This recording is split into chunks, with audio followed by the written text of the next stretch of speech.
اعوذ باللہ من الشیطان الرجیم بسم اللہ الرحمن الرحیم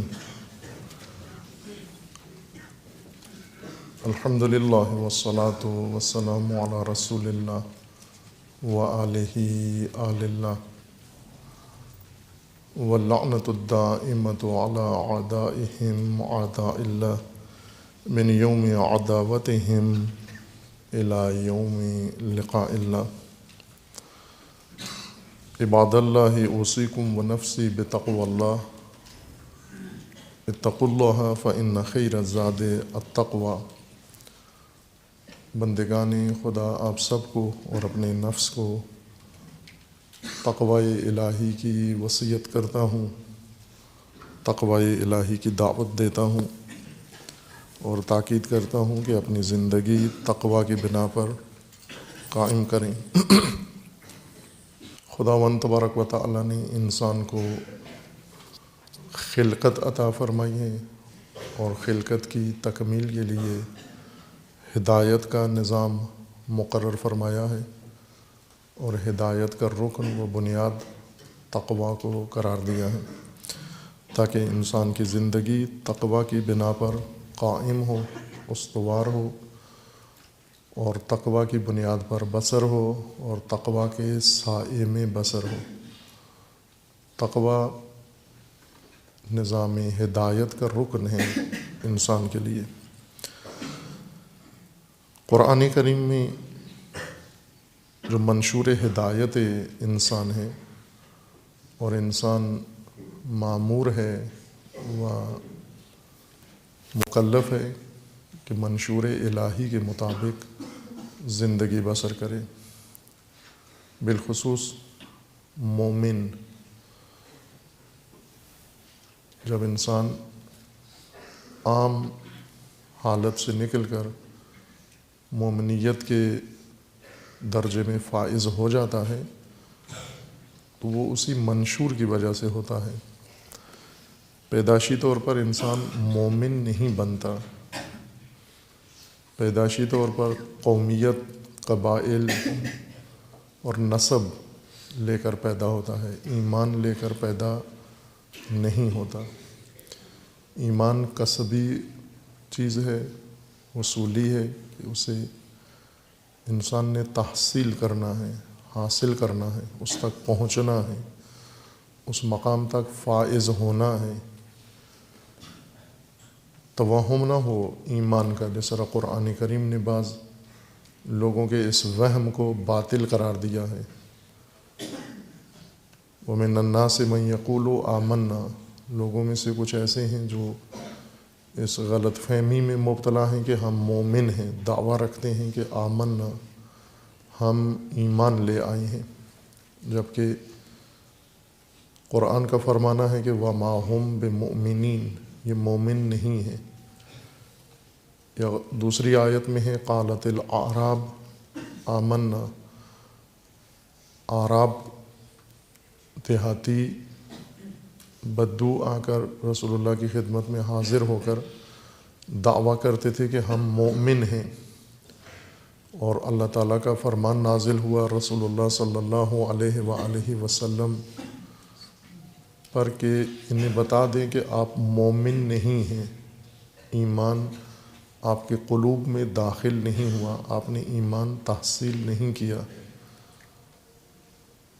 اس طرح ظاہری حالت سے یا دعوی زبانی سے انسان مومن نہیں ہوتا۔ ایمان کے لیے اللہ کے منشور کو اپنانا ہے، منشور ہدایت کو۔ قرآن ہدایت انسان کے لیے ہے، ایک نظام ہے ہدایت کا اللہ کی جانب سے۔ اگر اسے چھوڑ دیں، اسے برکنار کر دیں، اسے ترک کر دیں اور اپنے بنائے ہوئے انسانی منشور انسان زندگی کی بنیاد قرار دے اور دعوی ایمان رکھتا ہو، یہ آیات انہی کو جھٹلانے کے لیے ہیں کہ جن کا سیاسی منشور، جن کا عدالتی منشور، جن کا تعلیمی منشور، جن کا اجتماعی منشور، جن کا سماجی منشور، جن کا حقوقی منشور، جن کا دیگر معیشتی و معاشی منشور قرآن نہ ہو، اللہ کا نظام نہ ہو، یہ اگر دعویٰ رکھیں آمنا، انہی کے لیے آیا ہے، وما ہم بمومنین، یہ مومن نہیں ہیں، ایمان سے ان کا تعلق نہیں ہے۔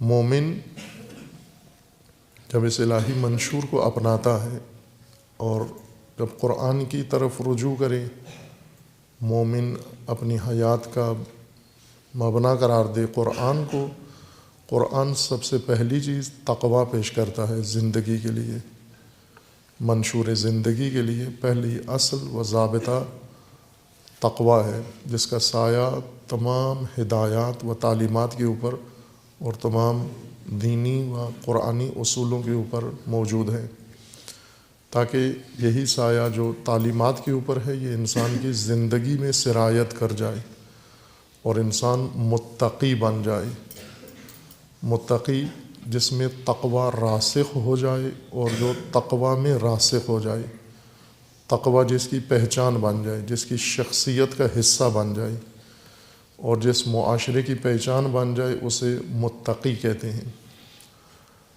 چند چیزوں سے پرہیز کرنا تقویٰ نہیں ہے، بلکہ تقویٰ کو اپنی شخصیت بنانا، قومی شخصیت بنانا، اجتماعی و معاشرتی شخصیت بنانا تقویٰ ہے۔ تقویٰ کو قرآن کریم نے مختلف آیات میں ذکر فرمایا ہے، ان میں ایک آیہ کریمہ سورہ مبارکہ توبہ میں ہے، بلکہ چند آیات ہیں، ایک سیاق ہے مکمل ان آیات کا جن میں تقویٰ کا ایک اور پہلو ذکر کیا گیا ہے۔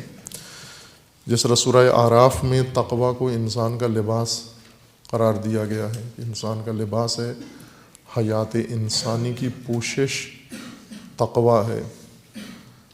سورہ مبارکہ توبہ میں آیا 107 کے بعد خداوند تبارک و تعالیٰ کا فرمان ہے، والذین اتخذوا مسجدا ضرارا، وہ لوگ جنہوں نے مسجد بنائی ہے، مسجد ضرار بنائی ہے، والذین اتخذوا مسجدا ضرارا وکفرا وتفریقا بین المؤمنین وارصادا لمن حارب اللہ ورسولہ من قبل لا تقم فیہ ابدا لمسجد اسس علی التقوی لمن حارب اللہ ورسولہ من قبل وَلَيَحْلِفُنَّ إِنْ أَرَدْنَا إِلَّا الْحُسْنَى وَاللَّهُ يَشْهَدُ إِنَّهُمْ لَكَاذِبُونَ لَا تَقُمْ فِيهِ أَبَدًا لَمَسْجِدٌ أُسِّسَ عَلَى التَّقْوَى مِنْ أَوَّلِ يَوْمٍ أَحَقُّ أَنْ تَقُومَ فِيهِ رِجَالٌ يُحِبُّونَ أَنْ يَتَطَهَّرُوا وَاللَّهُ يُحِبُّ الْمُطَهِّرِينَ افمن اسس بنیانہ علی تقوی من اللہ ورضوان خیر ام من اسس بنیانہ علی شفا جرف ہار فانہار بہ فی نار جہنم واللہ لا یہدی القوم الظالمین لا یزال بنیانہم الذی بنوا ریبۃ فی قلوبہم الا ان تقطع قلوبہم واللہ علیم حکیم۔ اس آیہ کریمہ میں ایک بنیادی میدان تقویٰ کا ذکر فرمایا گیا ہے اور تقویٰ کا دائرہ انسان کے لیے پیش کیا گیا ہے کہ تقویٰ ان امور تک ہونا چاہیے، اور وہ میدان ہے کہ جب انسان کسی چیز کی بنیاد رکھتا ہے اپنی زندگی کے لیے، وہ تقویٰ کی اساس پر ہو، تقویٰ وہاں ملحوظ رہے اور تقویٰ انسان کی زندگی میں ان بنیادوں میں شامل ہو، زندگی کی ان بنیادوں میں شامل ہو۔ تقویٰ ایک ظاہری حالت یا کیفیت نہیں ہے کہ انسان ادا کے طور پر اس کو اپنا لے، اپنا حلیہ بنا لے متقین والا، بلکہ تقوی ضابطہ حیات ہے انسان کے لیے، یا جیسے پہلے بیان کیا تھا انسانی حیات کی حفاظت کے لیے الہی تدبیر ہے، اور یہ حفاظتی تدبیر لازم ہے کہ انسان جب کوئی بھی حیات کے لیے، اپنی زندگی کے لیے، معاشرتی زندگی کے لیے، انفرادی زندگی کے لیے کوئی امر قائم کرتا ہے، کسی چیز کی بنیاد ڈالتا ہے، وہ بنیاد تقوی کی اساس پر اور تقوی کی بنا پر ہو۔ اور بالخصوص جب کوئی دینی بنیاد ڈالتا ہے، مذہبی امر کی بنیاد ڈالتا ہے، یہ نقطہ ذہن میں رہے ہمارے کہ اس وقت ہماری جو دینی حالت ہے وجود، ہم دیندار لوگ اس معنی میں نہیں ہیں کہ دین ہماری حیات کا منشور ہے، بلکہ دین کو ہم نے زندگی کے حاشیے میں رکھا ہوا ہے۔ متدینین نے، جو بے دین ہیں، انہوں نے مکمل طور پر دین کو اپنی حیات سے باہر نکال دیا ہے، برکنار کر دیا ہے، زندگی کے کسی شعبے میں دین سے الہام نہیں لیتے، دین کا نظام نہیں اپناتے، دین کی تعلیمات پر عمل پیرا نہیں ہوتے، دین کو اپنی زندگیوں سے مکمل نکالا ہوا ہے۔ اگر پیدائشی طور پر مسلمان گھرانے میں پیدا ہوئے ہوں تو نکاح کے وقت دینی عمل انجام پا جاتا ہے اور جنازہ ان کا پڑھ دیا جاتا ہے، یہ بایولوجیکل مسلمان ہیں، پیدائشی مسلمان ہیں، ان کو مسلمان ہونے کا اتنا فائدہ ہے کہ ان کا خون مباح نہیں ہے، کلمہ پڑھتے ہیں، لیکن ہدایت الہی کو زندگی میں کسی مرحلے میں نہیں اپنایا۔ کچھ لوگ متدین کہلاتے ہیں، دیندار، یہ وہ لوگ ہیں کہ ان کی زندگی کا اکثر حصہ دین سے خالی ہے، یا متن زندگی کا دین سے خالی ہے، اور زندگی کے حاشیے میں انہوں نے دین کو جگہ دی ہوئی ہے، جیسے اصلی جگہ کسی اور کو دے دی جائے اور اس اصلی جگہ کے ساتھ بارڈر پہ حاشیے میں کسی اور کو جگہ دے دی جائے، فرعی جگہ، ضمنی جگہ۔ دین متدینین کی زندگی کے حاشیے میں ہے، متن زندگی میں نہیں ہے۔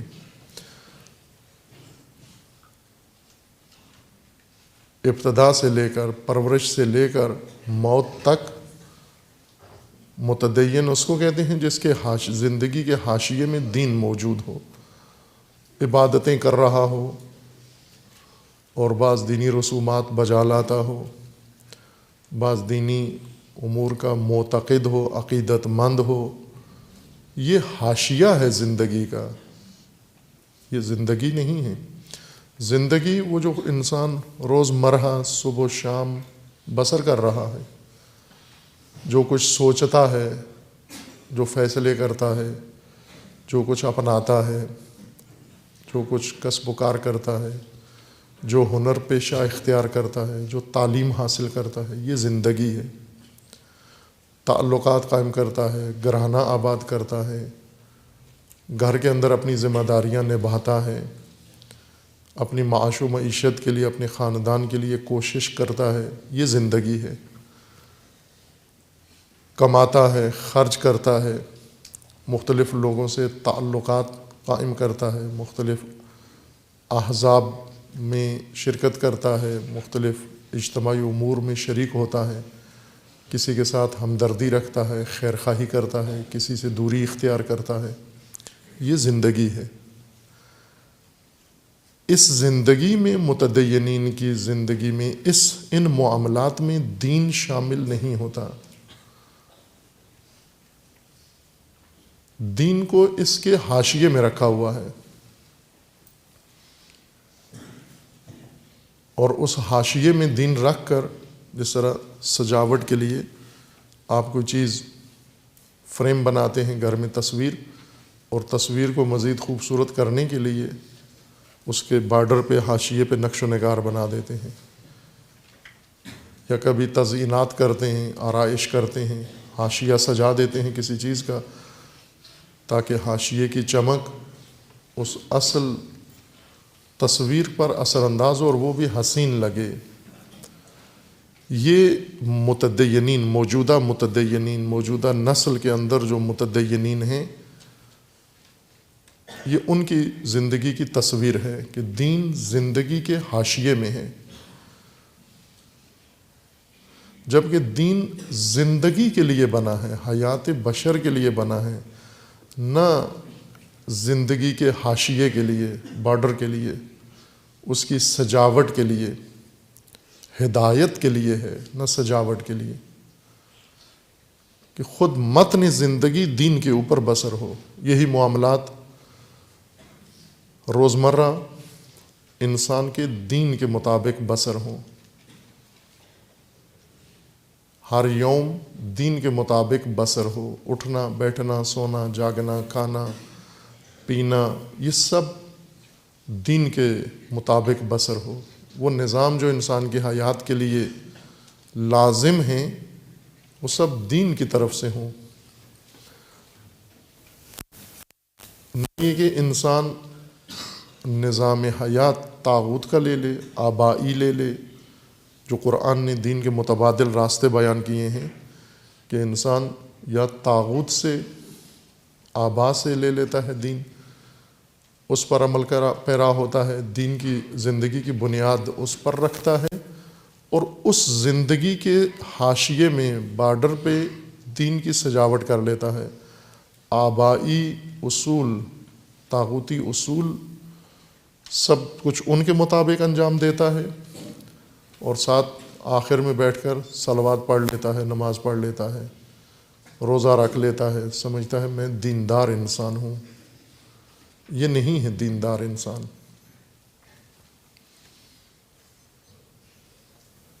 جیسے سرمایہ دار، اس کو نہیں کہتے جس کی جیب خالی ہو، جس کے گھر میں کھانے کے لیے نہ ہو لیکن اس نے کپڑے اچھے پہن لیے ہوں، کروفر اچھی بنا لی ہو، یا کسی سے مانگ کے ریاکاری کر کے اپنے آپ کو امیر دکھائے، وہ سرمایہ دار نہیں ہوتا۔ سرمایہ دار جس کی دارائی سرمایہ ہو، جس کی ملک میں سرمایہ ہو، جس کے اختیار میں سرمایہ ہو۔ اسی طرح ہے دیندار، جس کی دارائی دین ہو، دارائی جو کچھ ملک میں ہے، اختیار میں ہے، جو کچھ انسان کے پاس موجود ہے، وہ دارائی کہلاتی ہے انسان کی۔ یہ دین ہو، پھر انسان دیندار بنتا ہے۔ ہم ابھی جس تدین پہ راضی ہیں، زندگی کے حاشیے میں دین رکھ کر اور خوشحال ہیں، یہ جفا ہے دین کے اوپر۔ متن زندگی خالی ہے دین سے، متن زندگی آری ہے دین سے۔ متدینین نگاہ کریں کہ اگر سارا دن انسان دن بھر، جس طرح وہ کسی شاعر کا شعر بھی ہے کہ رات تو ساری تیری بسر ہوئی ہنگامہ گستری میں، شب تو کٹی ہنگامہ گستری میں، تیری سحر قریب ہے اللہ کا نام لے ساقی۔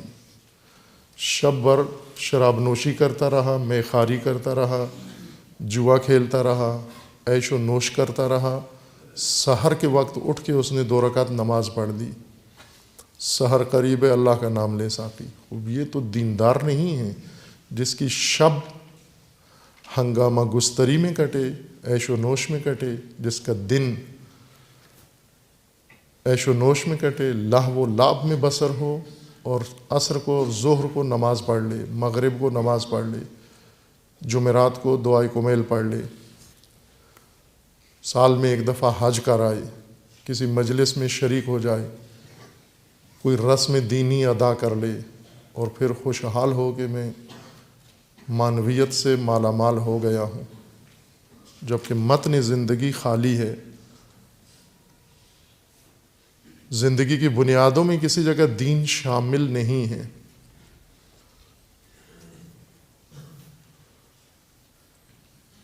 زندگی کے اصلی امور، بنیادی امور میں دین کا کوئی عمل دخل نہیں ہے۔ یہ توہم ہے، یہ دھوکہ ہے، انہی کو قرآن متوجہ کر رہا ہے۔ وَمِنَ النَّاسِ مَن يَقُولُ آمَنَّا، لوگوں میں سے کچھ یہ کہتے ہیں ہم مؤمن ہیں، وَمَا هُمْ بِمُؤْمِنِينَ، یہ مومن نہیں ہیں، دھوکے میں ہیں، دھوکہ دے رہے ہیں اور دھوکہ کھا رہے ہیں، فریب خوردہ ہیں اور فریبناک و فریب دہ۔ اگر دین متن زندگی میں آئے، ہمارے متن میں آنے کے لیے تقوی اس کی بنیاد ہے، ہر چیز کی اساس تقوی کے اوپر ہو۔ جو کچھ زندگی میں قائم کرنا ہے، جو زندگی کا حصہ ہے، جو جز ہے، مثلا بنیاد رکھنی ہے خاندان کی، اس کی بنیاد تقوی ہو۔ بنیاد رکھنی ہے گھر کی، گھر تعمیر کرنا ہے، اس کی بنیاد تقوی ہو۔ بنیاد رکھنی ہے تعلیم کی، اس کی بنیاد تقوی ہو۔ بنیاد رکھنی ہے اپنی معیشت و معاش کی، اس کی بنیاد تقوی ہو۔ بنیاد رکھنی ہے کسی مرکز کی، اس کی بنیاد تقوی ہو۔ بنیاد رکھنی ہے اگر کسی سیاست کی، اس کی بنیاد تقوی ہو۔ اگر آپ نے بنیاد قائم کرنی ہے تعلق کی، تعلقات کی بنیاد، اس کی بنیاد میں تقوی ہو۔ یہ انسان ہے مومن۔ لیکن جو ان ساری بنیادوں میں دین کو ترک کر کے اور حاشیے میں، جس طرح پاکستان میں رواج ہے، ہر غلط کام، غلط فیصلہ، غلط نشست کے آخر میں دعائے خیر کرتے ہیں۔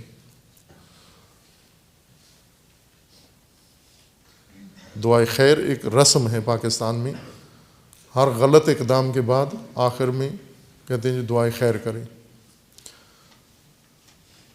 خرید و فروخت میں ایک دوسرے کو دھوکہ دے کر آخر میں جب طے کر لیتے ہیں تو کہتے ہیں دعائے خیر کریں۔ رشتوں کے لین دین میں دینی حدود کو پائمال کر کے آخر میں جب ان کی مرضی، منشا، مفاد کے مطابق بات ہو جاتی ہے تو کہتے ہیں آخر میں دعائے خیر کریں۔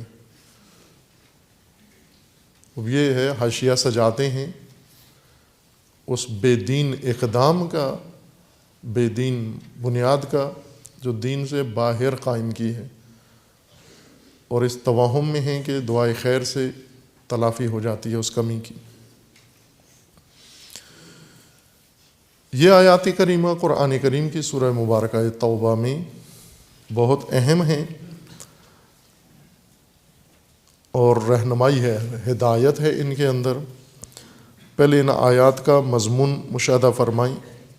آیا 107 میں ہے والذین اتخذوا مسجدا ضرارا وکفرا وتفریقا بین المؤمنین وارصادا لمن حارب اللہ ورسولہ من قبل،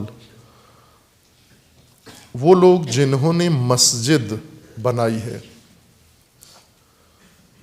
سب سے مقدس دین کے اندر مقام و مکان مسجد ہے۔ باقی خود سے ہم نے بہت ساری چیزیں بنا لی ہیں، لیکن دین نے صرف مسجد کو رسمیت عطا کی ہے۔ دینی مکان مسجد ہے۔ اب ہم نے مدرسے بھی بنا لیے ہیں، ہم نے اور بہت سارے مراکز قائم کر لیے ہیں ضرورت کے مطابق، لیکن دین مسجد کو رسمیت دیتا ہے، اور آغاز، بنیاد، رسمی دینی بارگاہ مسجد ہے۔ خوب کچھ لوگوں نے مسجد ہی بنائی، چونکہ دین کا مرکز مسجد ہے، انہوں نے بھی مسجد بنا دی. رسول اللہ صلی اللہ علیہ وآلہ وسلم کے عہد میں اور حیات مبارک میں ان لوگوں نے مسجد قائم کر لی.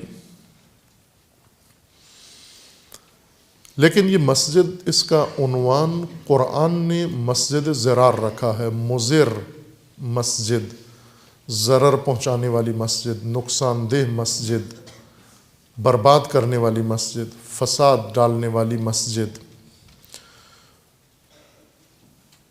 والذین اتخذوا مسجدا ضرارا وکفرا. یہ مسجد کیوں بنائی؟ نیت کیا تھی ان لوگوں کی؟ کرنا کیا چاہ رہے تھے؟ ان کے نیتوں کے پیچھے جو ارادہ موجود تھا، بظاہر جو کرنا چاہ رہے تھے، اس کے پیچھے جو کچھ ان کی سوچ میں تھا، قرآن نے اسے ذکر فرمایا ہے کہ ایک یہ مسجد ضرار تھی، وہ کفرن، اور کفر کے لیے تھی. اصل مسجد بنائی کفر کے لیے.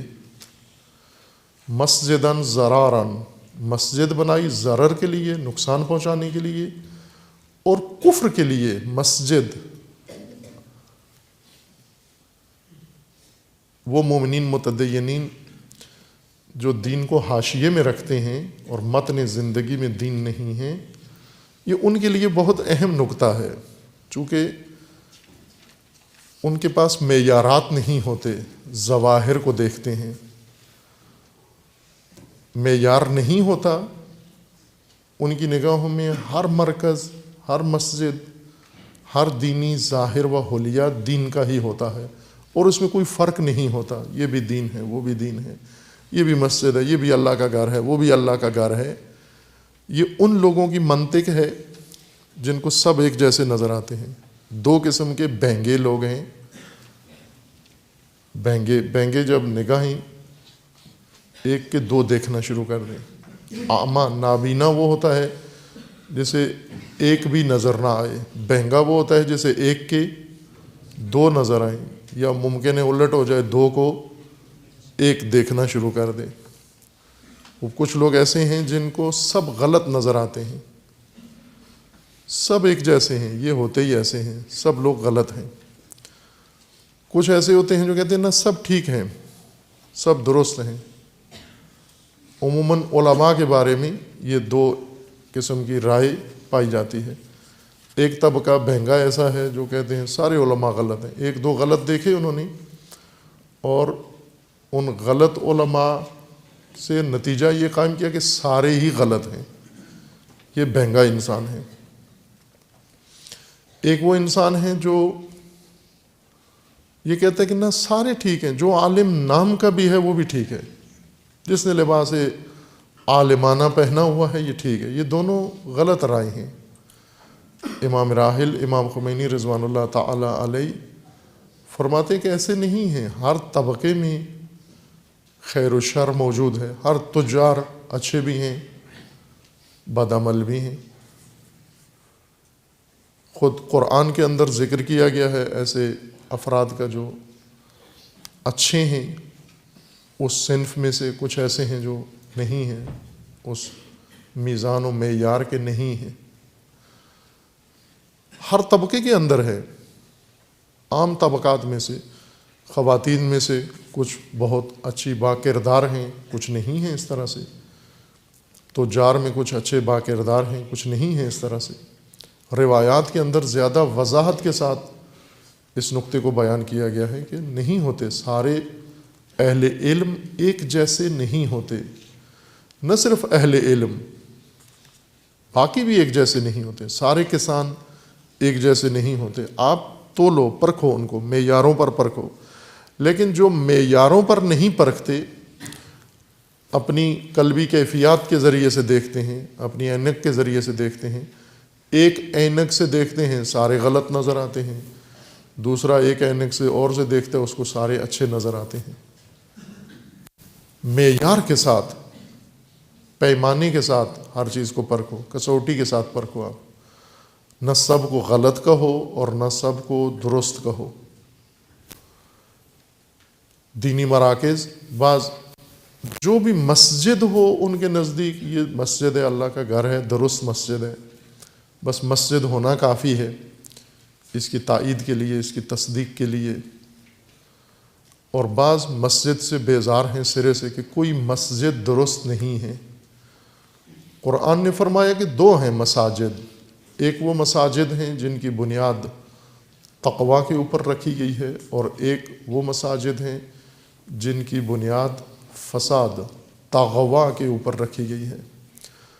مساجد با تقوی و مساجد با تغوا، یہ لوگ ہیں جنہوں نے مسجد بنائی، یہ مسجد ضرار ہے، نقصان کے لیے بنائی، کفر کے لیے مسجد بنائی۔ مسجد سے کفر پھیلانا ہے، کفر کی حمایت کے لیے، کفر کی تائید کے لیے، کفر کی تثبیت کے لیے، کفر کی نصرت کے لیے مسجد کا سہارا لیا انہوں نے۔ وَتَفْرِيقًا بَيْنَ الْمُؤْمِنِينَ، اور مومنوں کے درمیان تفرقہ ڈالنے کے لیے، اختلاف ڈالنے کے لیے مسجد بنائی۔ وَإِرْصَادًا لِمَنْ حَارَبَ اللَّهَ وَرَسُولَهُ مِنْ قَبْلُ، اور پناہ گاہ بنائی، کمین گاہ بنائی اللہ اور رسول کے دیرینہ پرانے دشمن کے لیے۔ وہ شخص جو اللہ کا دشمن ہے اور کھلا دشمن ہے اور پہلے سے دشمن چلا آ رہا ہے، اس کی دشمنی ڈکی چھپی نہیں ہے، اور رسول اللہ کا دشمن ہے، دین کا دشمن ہے، دین کے دشمن کے لیے اس مسجد کو پناہ گاہ کے طور پر بنایا۔ وَإِرْصَادًا لِمَنْ حَارَبَ اللَّهَ وَرَسُولَهُ مِنْ قَبْلُ وَلَيَحْلِفُنَّ إِنْ أَرَدْنَا إِلَّا الْحُسْنَى، اور ساتھ قسمیں کھاتے ہیں کہ ہم نے یہ مسجد نیک نیتی سے بنائی ہے، اچھائی کے لیے بنائی ہے، خیر کے لیے بنائی ہے، بھلائی کے لیے بنائی ہے، قسمیں بھی ساتھ کھاتے ہیں۔ وَاللَّهُ يَشْهَدُ إِنَّهُمْ لَكَاذِبُونَ، اللہ گواہی دیتا ہے، شہادت دیتا ہے کہ یہ جھوٹے ہیں۔ ان کی قسموں کے دھوکے میں مت آؤ، یہ مسجد ضرار ہے، یہ مسجد ترویج کفر کے لیے ہے، یہ مسجد مومنوں میں تفرقہ ڈالنے کے لیے ہے، یہ مسجد دشمن خدا و رسول کی پناہ گاہ ہے، اور اس کے بانی منافق ہیں، اس کے بانی سوء نیت رکھتے ہیں، غلط ارادے ہیں ان کے، اور اللہ گواہی دیتا ہے یہ جو کچھ قسمیں کھا کے کہہ رہے ہیں یہ جھوٹ ہے، یہ بھلائی نہیں چاہتے بلکہ فساد چاہتے ہیں۔ خوب اب ایسی مساجد موجود ہیں، چونکہ قرآن فرما رہا ہے کہ ایسی مساجد بنیں گی، بنی ہیں، اور ہر نسل کو ایسی مساجد سے سروکار ہوگا۔ اسی لیے یہ واقعہ قرآن کریم کا حصہ بنا ہے کہ ایک مسجد رسول اللہ کے زمانے میں، رسول اللہ کی موجودگی میں بنی، اور رسول اللہ کے سامنے یہ بانیان مسجد آئے، مسجد بنا کر، اور رسول اللہ سے تقاضا کیا کہ آپ تشریف لائیے ہماری مسجد میں، ایک دو وقت کی نماز قائم کریں تاکہ برکت ہو جائے اور افتتاح آپ کے دست مبارک سے ہو جائے، اور یہ مسجد منسوب ہو جائے، یعنی اس پہ مہر لگ جائے افتتاح کے ذریعے سے، رسول اللہ کی تشریف فرمائی کے ذریعے سے، کہ یہ بھی باقاعدہ رسمی مسجد ہے دین کی اور منظور شدہ ہے۔ اللہ تعالیٰ نے رسول اللہ کو فرمان دیا، لا تقم فیہ ابدا، اے رسول ہرگز اس مسجد میں قدم نہیں رکھنا، قیام نہیں کرنا، اس مسجد میں آپ نے جانا بھی نہیں ہے، لا تقم فیہ ابدا، کبھی بھی نہیں جانا اس میں۔ اب یہ سب وہ ہدایت ہے جو ہر نسل میں، اور آج زیادہ ہے۔ رسول اللہ کے عہد میں ایک مسجد تھی، آج اگر اس معیار کو، قرآنی ضابطے کو ہم مشاہدہ کر لیں تو ہمیں ہر محلے میں شاید نظر آئے ایسے مراکز جو قسمیں کھا کھا کر قائم کیے گئے ہیں، افتتاح شاندار بزرگ شخصیات سے کروایا گیا ہے، لیکن ان کے مقاصد نادرست ہیں. کیا کیا جائے ان مساجد میں، جائیں یا نہ جائیں؟ وہی مومن سادہ، انہیں یہ اللہ کا گھر نظر آتا ہے. رسول اللہ کو حکم ہے کہ لا تقم فیہ ابدا. دین کا فرمان یہ کہ ایسے مراکز، ایسی مساجد، ان کے اندر ہرگز قدم نہیں رکھنا، ہرگز نہیں جانا، ایک دفعہ بھی نہیں جانا ان کے اندر. لا تقم فیہ ابدا. لمسجد اسس علی التقوی من اول یوم احق ان تقوم فیہ. پھر کس مسجد میں جائیں؟ اجازت کہاں ہے؟ رسول اللہ کو فرمان آیا کہ آپ اس مسجد میں جائیں کہ روز اول سے جس کی بنیاد تقوی پر رکھی گئی ہے، جو تاسیس ہوئی ہے، اسسا علی التقوی، تقوی کی بنیاد پر قائم کی گئی ہے مسجد. من اول یوم، پہلے دن سے ہی جب اس کی بنیاد رکھی گئی، سنگ بنیاد رکھا گیا، اسی دن سے تقوی بنیاد میں شامل تھا. متقین کے ہاتھوں سے یہ کام شروع ہوا. احق ان تقوم فیہ، یہ مسجد زیادہ لائق ہے، اس قابل ہے کہ آپ اس میں قیام کریں، اس میں جماعت قائم کریں، نماز قائم کریں، اس میں آپ قدم رکھیں، اس میں آنا جانا کریں، آپ عبادت اس میں کریں، آپ اسے مرکز دین سمجھیں. آپ فیہ رجال یحبون ان یتطہروا، یہ مسجد جس کی بنیاد تقوی پر رکھی گئی ہے، اس کے اندر ایسے مرد ہیں، ایسی شخصیات ہیں. رجال خصوصیت ہے اس کے اندر. قرآن کریم نے بعض مقامات پر رجال ان خاص افراد کو کہا ہے، یا نر کے معنی میں نہیں ہے رجال، بلکہ ایسے باشخصیت، باوقار افراد جن کے اندر مردانگی ہے، جوہر مردانگی جن کے اندر موجود ہے، جن کے اندر یہ قدریں موجود ہیں. من المؤمنین رجال، قرآن تفریق و تقسیم کر رہا ہے کہ مومنوں میں سے کچھ رجال ہیں. باقی کیا ہیں؟ نہج البلاغہ میں ہے کہ اشباہ الرجال ہیں، یا اشباہ الرجال ولا رجال، کچھ مرد ہیں اور کچھ مرد نما ہیں. ان کی شکلیں مردوں والی ہیں لیکن خصوصیات مردانگی ان کے اندر نہیں ہے. مروت نہیں ہے، غیرت نہیں ہے، شجاعت نہیں ہے، حمیت نہیں ہے، احساس مسئولیت نہیں ہے، عہد نہیں ہے، تعہد نہیں ہے، صرف داڑھی اور مونچھیں ہیں. داڑھی اور مونچھوں سے اشباہ الرجال بنتا ہے. رجال صفات سے بنتا ہے انسان، رجل مرد صفات سے بنتا ہے، مروت سے مرد بنتا ہے. یہاں پر بھی ہے کہ یہ مسجد جو تقوی کی بنیاد پر قائم کی گئی ہے، اس میں رجال ہیں. فیہ رجال یحبون ان یتطہروا، طہارت پسند لوگ ہیں، پاکیزہ شخصیات ہیں اس مسجد کے اندر. اس مسجد با تقوی کے بانیوں میں اور اس میں نماز قائم کرنے والے، اس میں آنے والے، اس میں جماعت میں شرکت کرنے والے سب پاکیزہ لوگ ہیں. یحبون ان یتطہروا، طہارت پسند ہیں، پاکیزہ زندگی، پاکیزہ شخصیت، پاکیزہ سوچ اور پاکیزہ عمل کے مالک ہیں. واللہ یحب مطہرین، اور خدا مطہرین کو پسند کرتا ہے. اور یہ خود ایک بہت اہم فصل ہے دین کی، قرآن کی، جسے ہم زیادہ اہمیت نہیں دیتے. محبوب خدا، اللہ کے محبوب بندے، اللہ کی محبوب شخصیات، خدا کے محبوب انسان جنہیں اللہ پسند کرتا ہے. قرآن کریم میں ہے یحب المحسنین، یحب التوابین، یحب المطہرین. یہ خدا کے پسندیدہ لوگ ہیں. اور ان کے بدلے میں کچھ ہیں مغضوبین، ظالین، خدا کے غضب کا شکار ہیں، جنہیں خدا ہرگز نہیں چاہتا. جن پر سخط خدا، عذاب خدا ہے، جن کے لیے ذرا برابر پسندیدہ نہیں ہے، ناپسندیدہ ہیں یہ بارگاہ خدا میں، ان کی بھی قسمیں اور ان کے خصوصیات و صفات بھی قرآن میں ہیں۔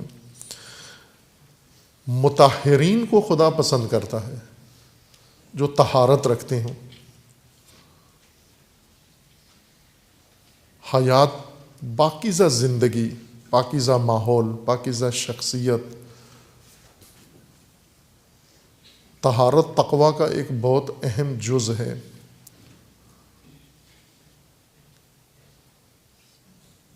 پاکیزہ ہوں، پاک ہوں، رجس زندگی سے باہر کریں، نجاست زندگی سے باہر کریں۔ نظافت نصف ایمان ہے، طہارت کل ایمان ہے۔ طہارت پلیدگی سے دوری، پلیدی سے دوری، نجاست سے دوری، صاف ستھرے رہیں۔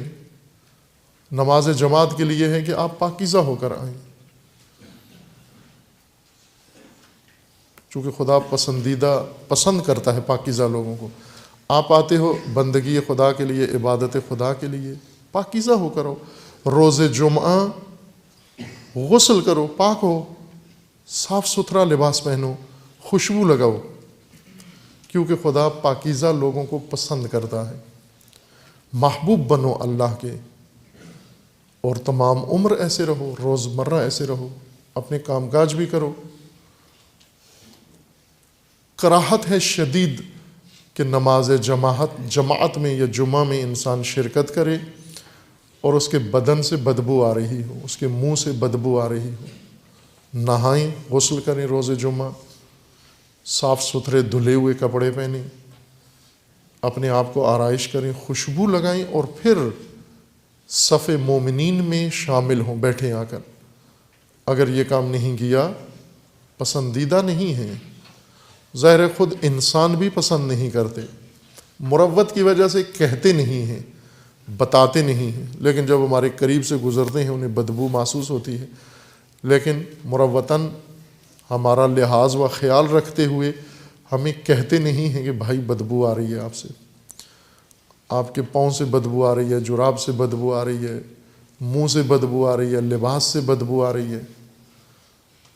پاکیزہ رہو۔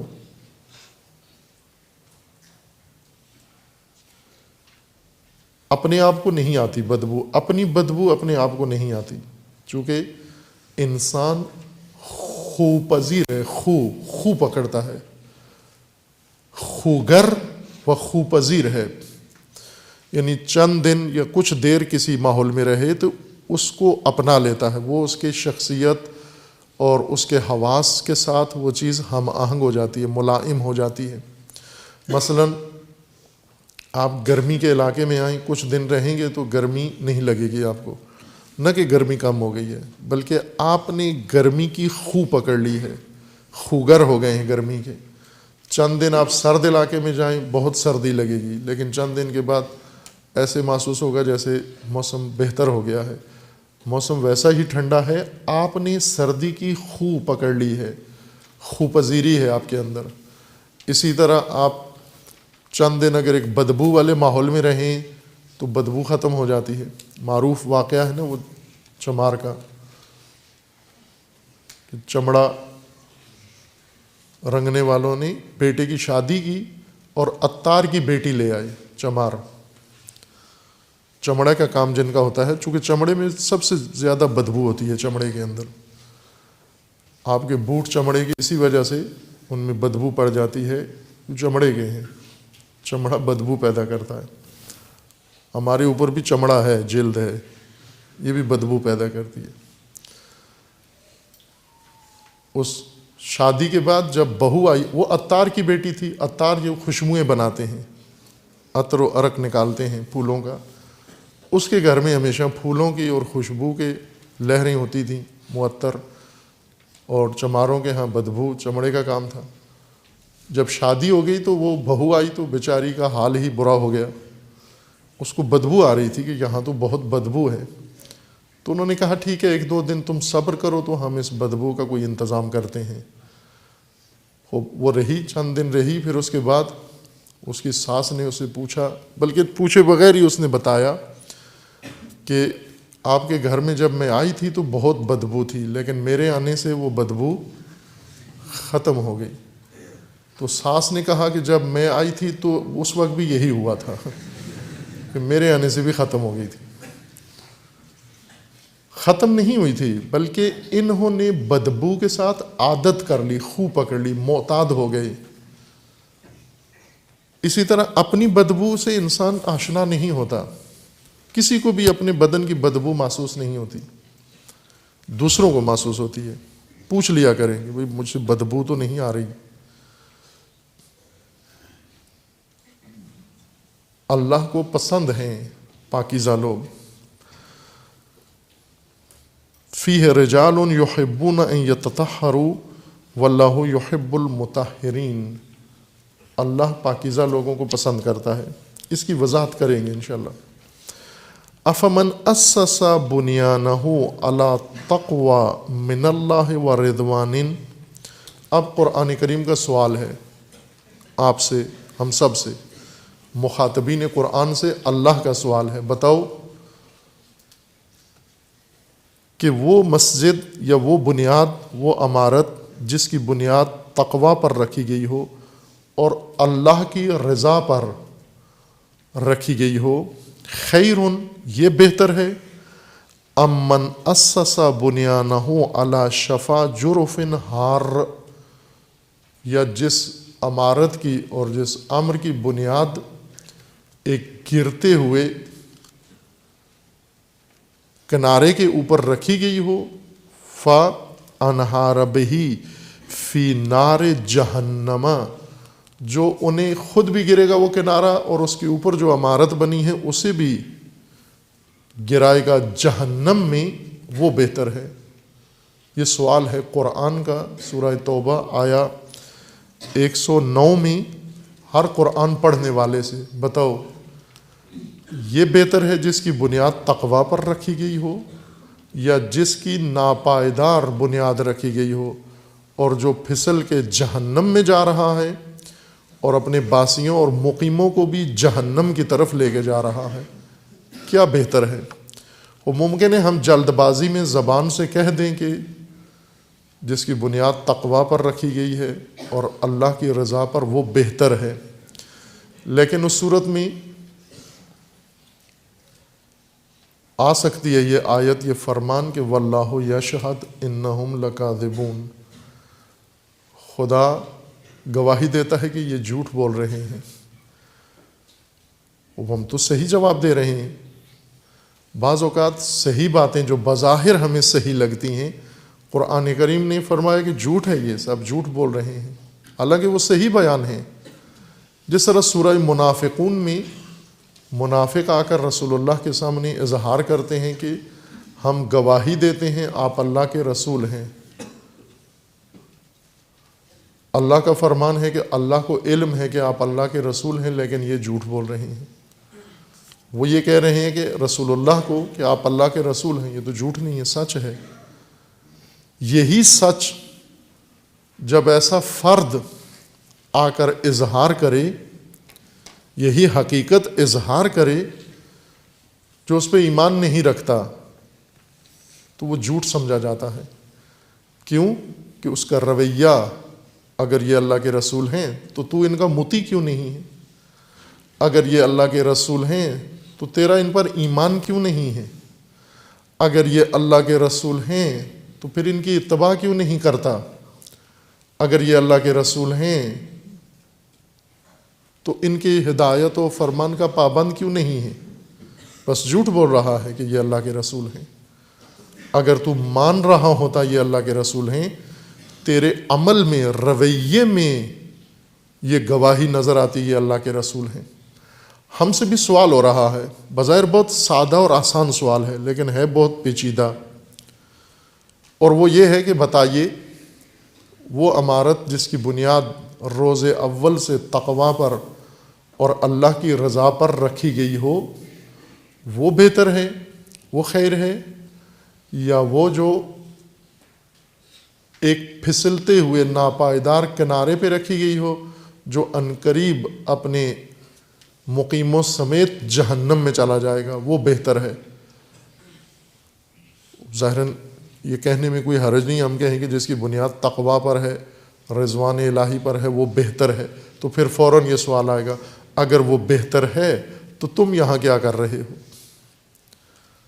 تم ناپائیدار مقام میں، مرکز میں کیا کر رہے ہو؟ تم اس حزب میں کیا کر رہے ہو؟ پھر اگر وہ بہتر ہے تو تم وہاں کیوں نہیں ہو؟ اس باتقوا مقام پہ کیوں نہیں ہو؟ پھر بس لگتا ہے باطن میں بڑا پیچیدہ سوال ہے۔ بظاہر مسجد کے بارے میں سوال ہے یا عمارت کے بارے میں سوال ہے، لیکن حقیقت میں انسان کے رویے، انتخاب کے بارے میں سوال ہے کہ پھر تم نے کیوں انتخاب نہیں کیا؟ اگر یہ بہتر ہے، خیر ہے، جو تقویٰ کی بنیاد پر ہے اور رضوان الہی کی بنیاد پر، تو تیرا رویہ پھر ایسے کیوں ہے؟ بس تو جھوٹ بول رہا ہے کہ یہ بہتر ہے۔ واللہ لا یہدی القوم الظالمین، اور خدا ہرگز ظالمین کو ہدایت نہیں کرتا۔ لا یزال بنیانہم الذی بنوا ریبۃ فی قلوبہم الا ان تقطع قلوبہم واللہ علیم حکیم، اور یہ بنیاد ان کی، یہ عمارت ان کی، لا یزال دائماً، ہمیشہ کے لیے یہ ان کے دلوں میں رہے گی، شک، ریب، کھوٹ کے طور پر رہے گی۔ یہ قلبی کھوٹ ہے در حقیقت جو انہوں نے عملاً ظاہر کی ہے۔ یہ سادہ مفہوم ہے ان آیات کا، اور اصل محور یہ کہ قرآن کریم نے تقویٰ کا ایک میدان اور تقویٰ کا دائرہ، حیات انسانی کے وہ امور ہیں جن کو انسان، جن کے لیے بنیاد قائم کرتا ہے، جیسے زندگی کی بنیاد، خاندان کی بنیاد، عمارت کی بنیاد، دینی مراکز کی بنیاد اور احزاب کی بنیاد، باقی تمام امور جو انسان کوئی بھی قائم کرتا ہے، چند آدمی مل کر کسی چیز کو بناتے ہیں اس غرض سے، مقصود سے، اصلاح معاشرہ کے لیے بنا رہے ہیں، نسب العین اپنا یہ رکھتے ہیں، انہی کو قرآن فرماتا ہے کہ غور کر لو، جو بھی دین کے بینر کے ساتھ بنے، حتیٰ مسجد، اندھا ایمان اس پہ نہ لے آؤ، یہ ممکن ہے مسجد ضرار ہو، ممکن ہے مرکز کفر ہو، اگرچہ مسجد کے طور پر اور ظاہری حلیہ اس کا مسجد کا بنا ہے، لیکن آپ دھوکے میں مت آؤ۔ آپ کو بابصیرت ہونا چاہیے، آپ کو باشعور ہونا چاہیے۔ در حقیقت یہ آیات قرآن کریم کی مومنین، مسلمین کے شعور کو بیدار کرنے کے لیے ہیں، یہ بیداری کی آیات ہیں۔ چونکہ قومی معاشرے یہیں پہ خطا کھا جاتے ہیں شعبدہ بازوں کے ہاتھوں، وہ ان کے سامنے آ کر بظاہر دینی مراکز قائم کرتے ہیں، دینی سلسلے قائم کرتے ہیں، اور ان کے پیچھے کفر ہوتا ہے، ان کے پیچھے فساد ہے، تغوا ہے، اور بے شعوروں کو سمجھ میں نہیں آتی، وہ وہاں بھی چلے جاتے ہیں کہ یہاں سے قریب ہے، اس مسجد میں چلے جاتے ہیں، یہاں پہ جا کر نماز قائم کر لیتے ہیں۔ اگر یہ تقویٰ، امر تقویٰ سمجھا ہوا ہوتا، قرآن جس طرح تقویٰ کو بیان فرما رہا ہے کہ ہدایت کا رکن ہے، بنیاد ہے تقویٰ، اور ہدایت انسان کی زندگی کے لیے اللہ کا منشور ہے جس کی بنیاد تقویٰ پر ہے، اگر تقویٰ کو اس نگاہ سے اور اس وسعت کے ساتھ زندگی میں ملحوظ رکھا گیا ہوتا، یہ تقویٰ تعلیم دیا گیا ہوتا، اس تقویٰ کی تفسیر کی گئی ہوتی، اتنا دھوکے میں نہ ہوتے مومنین و مسلمین۔ خصوصاً آج کا زمانہ، آج کی نسلیں زیادہ دھوکے میں ہیں اس زمانے کی نسلوں میں۔ اس وقت ابتدائی معاشرہ تھا، سادہ لوگ تھے، لیکن جتنی آج بے شعوری ہے اتنی بے شعوری اس وقت نہیں تھی۔ آج دین کے نام پر جس طرح مسلمان ورغلائے گئے ہیں، دھوکے میں آئے ہوئے ہیں، اس حجم و وسعت کے ساتھ تاریخ میں کسی دور و زمانے میں دھوکے میں اتنی بشریت نہیں آئی جتنی آج آئی ہوئی ہے، اور سب بے شعوری کا نتیجہ ہے، کم فہمی، نادانی اور حماقت کا نتیجہ ہے کہ احمقوں کے سامنے اگر دو آدمی، ایک با تقوی اور ایک بے تقوی، لیکن وہ بے تقوی سج کر آئے، دھج کر آئے بے شعوروں کے سامنے، تو وہ بے شعور اس با تقوی کو چھوڑ دیتے ہیں اور بے تقوی کو اپنا لیتے ہیں۔ ایک واقعہ ہے، معروف ہے، چند دفعہ بیان بھی کیا ہے ہم نے مختلف مناسبتوں سے۔ ایک بڑی شخصیت علمی دنیا کی مرزا قمی کے نام سے ہیں، علماء طلباء آشنا ہیں اس نام سے، بعض کتابوں کے مؤلف بھی ہیں جو پڑھائی جاتی ہیں نصاب کے اندر۔ مرزا قمی رحمۃ اللہ علیہ نجف کے بہت جید علماء میں سے تھے، وہاں سے پڑھ کے پھر واپس آئی ایران، اور ایران میں آ کر اپنی قوم کی ہدایت شروع کی۔ قم کے قریب تقریباً شاید 190 کلومیٹر کے قریب ایک شہر ہے، ساوا کے نام سے ہے، ساوا۔ وہاں پر گئے تبلیغ کے لیے۔ یہ آیت اللہ تھے، مرجع تقلید تھے، اس درجہ علمی پر فائز تھے۔ یہ اس علاقے میں گئے تبلیغ کے لیے۔ وہاں پہلے سے ایک امام عالم پیش نماز پہلے سے وہاں مقامی مقیم تھا وہاں۔ اس بندہ خدا نے یہ دیکھا کہ یہ اتنا بڑا عالم، فاضل، مجتہد، با تقوی، با شخصیت یہ آیا ہے، اگر تو کہیں ایسا نہ ہو کہ لوگ اس کو دیکھ کر مجھے چھوڑ جائیں اور میری روزی بند ہو جائے، لہٰذا اس کو بدنام کروں میں لوگوں کی نگاہوں میں تاکہ اس سے زیادہ متاثر نہ ہوں لوگ۔ تو اس نے لوگوں کے اندر یہ بات پھیلا دی کہ یہ جو آپ جس کو کہہ رہے ہو بہت بڑا مجتہد ہے اور عالم، دانا، فاضل، عارف، یہ کچھ بھی نہیں ہے، یہ تو بالکل ہی ان پڑھ آدمی ہے، اس کو کچھ آتا جاتا نہیں ہے۔ اب لوگوں کے لیے مشکل تھی یہ بات ماننا کہ یہ بے سواد ہے، ان پڑھ ہے، اسے کچھ آتا جاتا نہیں۔ اس شعبدہ باز نے، مقامی بندے نے کہا کہ میں آپ کو ثابت کرتا ہوں۔ لوگوں نے کہا اچھا ثابت کریے۔ ثابت کرنے کے لیے اس نے ایک دن لوگوں کو اکٹھا کیا، اور اکٹھا کر کے بلیک بورڈ اس نے منگوایا اور مرزا قمی سے کہا کہ آپ پڑھے لکھے ہو؟ اس نے کہا ہاں پڑھا لکھا ہوں۔ تو کہا کہ یہاں پہ لکھو سانپ۔ مرزا قمی کا خط بہت خوبصورت تھا، خوش خط تھے، بہت اعلیٰ، ان کے ابھی بھی قلمی نسخے موجود ہیں، بہت خوبصورت زیبا خط لکھتے تھے۔ انہوں نے اس کے کہنے پہ، اب وہ انہیں خبر نہیں ہے کہ یہ کیا کر رہا ہے، کیوں لکھوا رہا ہے مجھ سے، وہ اس پس منظر سے آشنا نہیں ہیں، بے خبر ہیں۔ مرزا نے اٹھ کے بڑے خوبصورت خوش خط لکھا، سانپ، فارسی میں مار کہتے ہیں، میں اردو میں کہہ رہا ہوں سانپ۔ انہوں نے لکھ دیا سانپ۔ پھر یہ اٹھا پیش نماز، لوگ سارے ان پڑھ ہیں۔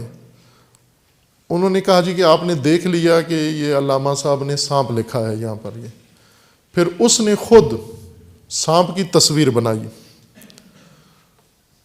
خود اس مولانا نے تصویر بنا کے پھر لوگوں سے پوچھا کہ بتاؤ جو اس نے لکھا ہے وہ سانپ ہے، جو میں نے لکھا ہے یہ سانپ ہے؟ تو لوگوں نے کہا جو آپ نے لکھا ہے وہ سانپ ہے۔ تو اس نے کہا جس کو سانپ لکھنا نہیں آتا وہ کس طرح سے مجتہد ہو سکتا ہے؟ لوگوں نے تائید کی، کہا کہ ثابت ہو گیا ہے کہ یہ علامہ صاحب کچھ پڑھے لکھے نہیں ہیں، انہیں سانپ لکھنا نہیں آتا۔ اب دیکھیں لوگوں کی بے شعوری سے انبیاء کے مقابلے میں ملا، شعبدہ باز کیوں کامیاب ہوئے؟ لوگوں کی بے شعوری کی وجہ سے۔ ائمہ اطہار کے مقابلے میں شعبدہ باز کیوں کامیاب ہوئے؟ لوگوں کی بے شعوری کے سہارے بھروسہ اس پر کیا۔ اور علماء فقہا کے مقابلے میں جہلاء کیوں کامیاب ہوتے ہیں لوگوں کے اندر، لوگوں کو ہم نوا بنانے میں؟ اسی شعبدہ بازی اور بے شعوری کے نتیجے میں کہ لوگوں کے اندر شعور کی کمی ہے۔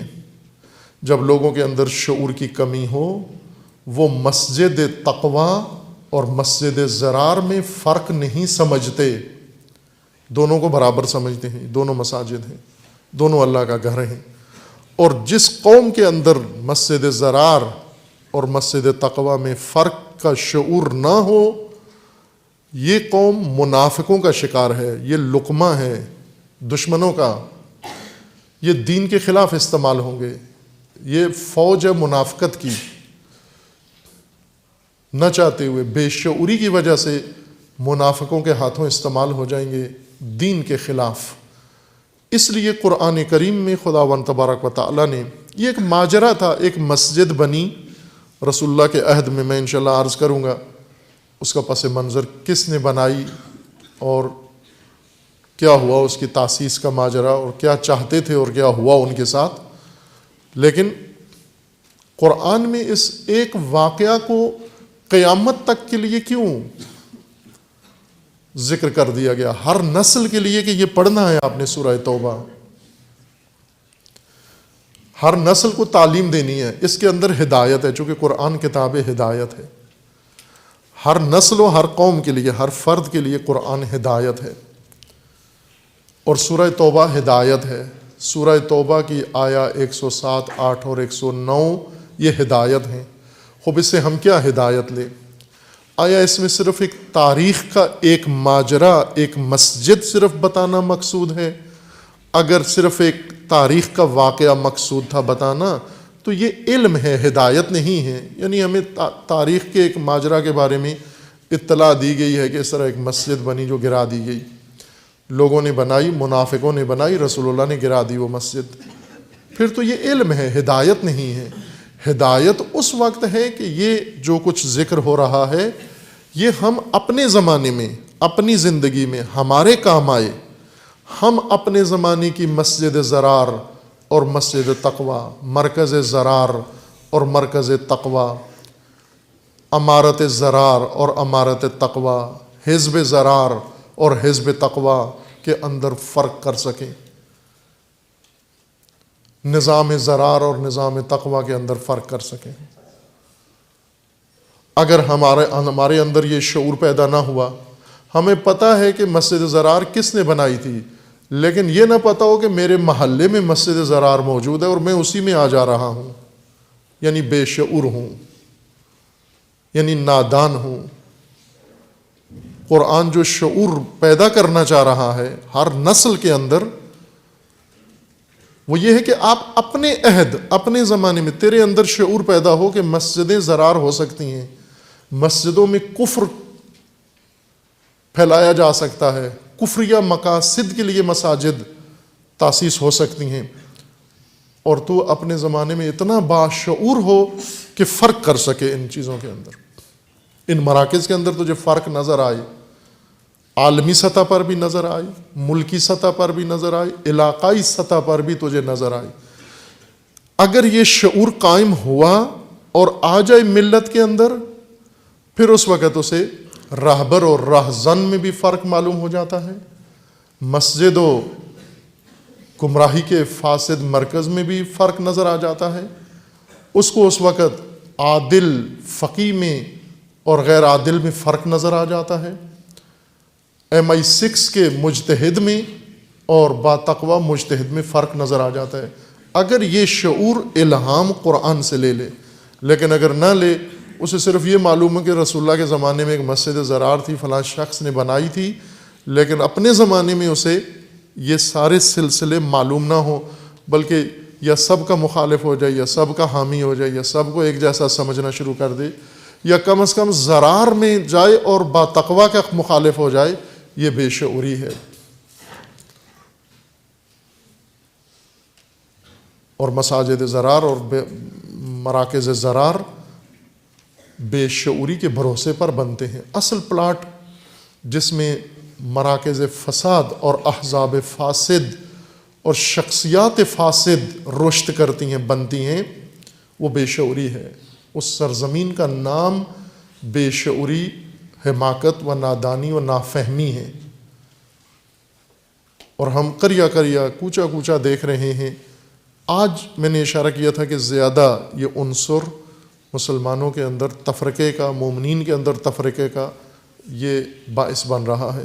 اس مطلب کو انشاءاللہ آئندہ کھولیں گے، بیان کریں گے۔ خداوند تبارک و تعالی ہم سب کو بصیرت و شعور عطا فرمائے، تاکہ ہم مساجد تقوی و مراکز تغوی میں فرق کر سکیں، مساجد تقوی مراکز تقوی کو آباد کر سکیں، اور مراکز تغوی و فساد سے دوری اختیار کر سکیں، بلکہ انہیں منہدم کر سکیں انشاءاللہ۔ مناسبات ہفتہ میں سب سے اہم مناسبت ظاہراً آج ہی ہے، 8 ربیع الثانی۔ آج 8 ہے، 7 ہے، بھلے چونکہ تقویم میں فرق ہے تھوڑا۔ 8 ربیع الثانی ولادت باسعادت حضرت امام حسن عسکری علیہ الصلاۃ والسلام۔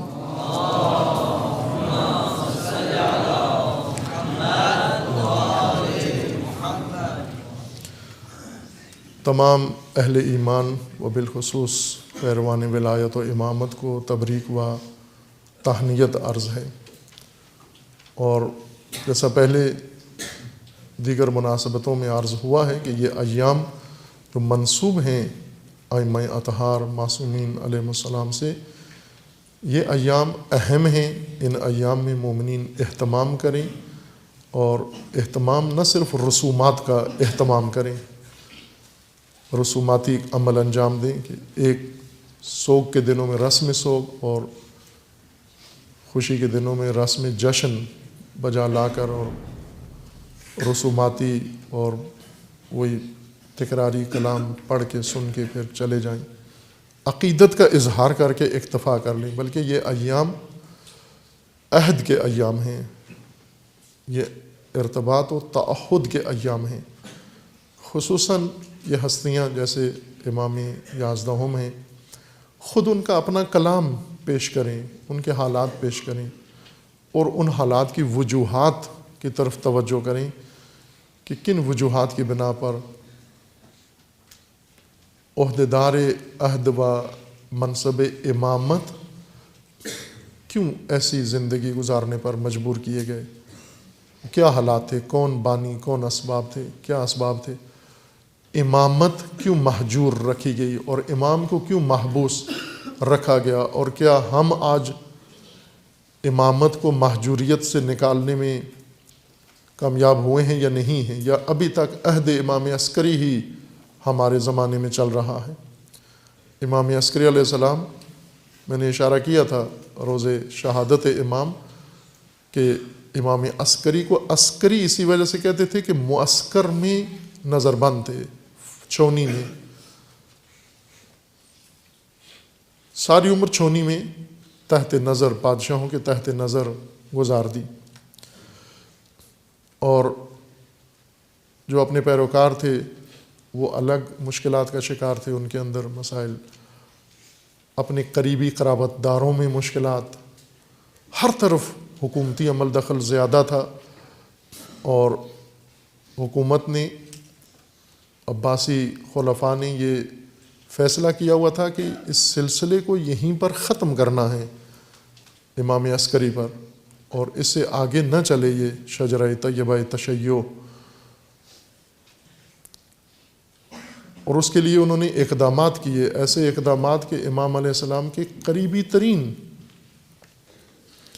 افراد کو، بلکہ بھائی کو امام کے خلاف حکومت نے استعمال کیا۔ معروف ہیں یہ واقعات تاریخ کے۔ یہ ساری چیزیں قابل غور و فکر ہیں، اور پھر اس کے بعد جائزہ لیں کہ وہ تاریخ اس وقت تھی تو آج کہاں پہنچی ہے، آج امام و امامت کہاں ہیں اور ہم کہاں کھڑے ہیں۔ اس وقت کے لوگ کیوں ایسے لا تعلق تھے، کیا ان کے مجبوریاں تھیں، مسائل تھے کہ نظام امامت سے اتنے لا تعلق ہو کر اور امام کو ان ظالموں کے رحم و کرم پر چھوڑ دیا، اور یہ اپنی عافیت میں لگے ہوئے تھے۔ یہ ایام در حقیقت ان تذکروں کے لیے ہوتے ہیں، وہ لکیر کے فقیر نہ بنے کہ چونکہ جشن ایسے منایا جاتا ہے، کوئی سریلا آدمی ہو وہ سر میں جشن کے شعر پڑے، بلکہ یہ یہیں شاید لاہور کا واقعہ ہے کہ ایک مومن نے امام نقی علیہ السلام کی روز شہادت مجلس رکھی اور ذاکرین کو بلایا، خطباء کو بلایا کہ آپ امام نقی علیہ السلام کی مناسبت سے مجلس پڑھیں. تو وہ سارے آئے، آ کے جو مجلس ان کو یاد تھی کربلا کے موضوع پر وہی پڑھ کے، فضائل علی علیہ السلام کے اور مصائب امام حسین علیہ السلام کے پڑھ کے چلے جاتے. متعدد لوگ اس نے بلائے ہوئے تھے. آخری بندہ جب رہ گیا آیا تو انہوں نے، بانی نے ان سے تقاضا کیا کہ بھائی یہ میں نے امام نقی علیہ السلام کی مناسبت سے مجلس رکھی ہے، ان کا روز شہادت ہے، تو آپ مہربانی کریں کہ تھوڑا سا ذکر امام نقی علیہ السلام کا بھی کر دیں تاکہ مومنین کو خبر ہو جائے. تو ظاہر ہے اس کو تو پتہ ہی نہیں تھا امام نقی کون ہیں اور کیا ہیں. تو وہ ساتھ بیٹھے ہوئے مولانا سے اس نے پوچھا کہ آپ بتائیے کہ یہ امام نقی جو ہیں یہ زہر سے شہید ہوئے ہیں یا تلوار سے؟ کہا باقی مضمون تیار ہے میرے پاس، صرف آپ یہ بتا دو کہ یہ کس ذریعے سے شہید کیے گئے ہیں. اگر زہر سے کیے گئے ہیں تو وہ مجلس بھی تیار ہے میرے پاس، اگر تلوار سے شہید کیے گئے ہیں تو وہ بھی تیار ہے میرے پاس، صرف یہ مشخص کر دو. خوب یہ نہ ہو کہ ہم اسی طرح مثلا طلاب حتیٰ جب مجلس کرتے ہیں تو عوام والی مجلس کرتے ہیں، انہی کا کلام پڑھتے ہیں، انہی جیسے تذکرے کرتے ہیں. تحقیق کریں، نہیں اگر ذہن میں کوئی بات، کتاب لے آئیں، کتاب دکھا کے پڑھیں. امام عسکری علیہ السلام کی زندگی کی کتاب کھول کے اس کتاب سے پڑھ دیں، ایک چیپٹر ایک فصل پڑھ دیں، یہی مجلس ہے. یہ کہیں زیادہ گران قدر مجلس ہے ان باتوں سے جن میں ہمیں آگاہی ہی نہیں ہے اور ہم فقط عقیدت کا اظہار کرتے ہیں. مناسبت کچھ ہوتی ہے، بات کچھ اور کرتے ہیں. جو بات کرتے ہیں اس کی سندیت اور اس کی مستند ہونے میں بھی کوئی ہمیں یقین نہیں ہوتا. بہتر ہے خود مومنین یہ کام کریں، ائمہ اطہار کے ایام اپنے گھروں میں رکھیں، کتابیں اپنے گھروں میں رکھیں اور ان کتابوں سے دیکھ کر یہ مطالب پڑھیں. یا اگر آج کل انٹرنیٹ پہ بہت کچھ اچھا مواد ملتا ہے علماء کا، اور باقی سی ڈی کیسٹ سے اگر ملتا ہے تو وہاں کوئی مجلس اس طرح سے رکھ لیں آپ، اگر اس کے اندر بھی مستند مطالب ہیں تو وہ بیان کریں تاکہ یہ نسل آگاہ ہو، انہیں علم ہو امامت کی تاریخ کا، ماجرا کا. اب ہم خود اپنے آپ سے سوال کریں، امام عسکری علیہ السلام کے بارے میں کتنی آگاہی ہے ہماری، ان کے عہد کے بارے میں، ان کے امامت کے بارے میں، ان کے زمانے کے بارے میں، ان کی زندگی کے بارے میں کیا آگاہی ہے ہماری؟ کچھ بھی نہیں ہے، چونکہ کسی نصاب کا حصہ نہیں ہے، کہیں پڑھایا نہیں جاتا، مجالس میں ذکر نہیں کیا جاتا. جو ذکر کرتے ہیں وہ ایام امام عسکری کے ہیں اور ذکر کسی اور مناسبت کا کر رہے ہوتے ہیں. یہ ایام ان کا تکریم کرنی چاہیے، اور تکریم کا طریقہ یہ ہے کہ اس موضوع و مناسبت سے متعلق ہماری آگاہی بڑھے، کہ انشاءاللہ خداوند تعالیٰ توفیق دے اور ہم حق امامت ادا کرنے کے قابل ہو جائیں، معرفت میں بھی اور عمل میں بھی انشاءاللہ. مناسبت دیگر جو ظاہراً گزر گئی ہے، یا آج شہادت شہید نمر رضوان اللہ تعالی علیہ، بھلے پچھلے تاریخ کو گزر گئی. یہ شہید بزرگوار جنہیں یہ جلاد خاندان نے اور اس صفاق خاندان نے بے دردی سے شہید کیا ہے، شہید باقر النمر، ان کی 1 سال شہادت کو گزر گیا ہے اور ان کی برسی کے ایام ہیں جو مختلف ممالک میں اور مختلف مقامات پر انہیں منایا گیا ہے. ہم تعزیت تسلیت ان کے خاندان کو اور تمام امت اسلامیہ کو عرض کرتے ہیں، اس آرزو و دعا کے ساتھ کہ انشاءاللہ یہ جلاد خاندان اسی شہید عزیز کے خون کے صدقے میں انشاءاللہ یہ نابود ہو اور اس کے ظلم و ستم سے دنیا نجات پائے. یہ ظلم و جنایت جو انہوں نے انجام دی، نہ ان کی پہلی جنایت ہے اور نہ آخری ہے، بلکہ یہ جنایت کار خاندان 1 صدی سے مسلسل ظلم و ستم اور خصوصاً مسلمانوں پر کر رہا ہے.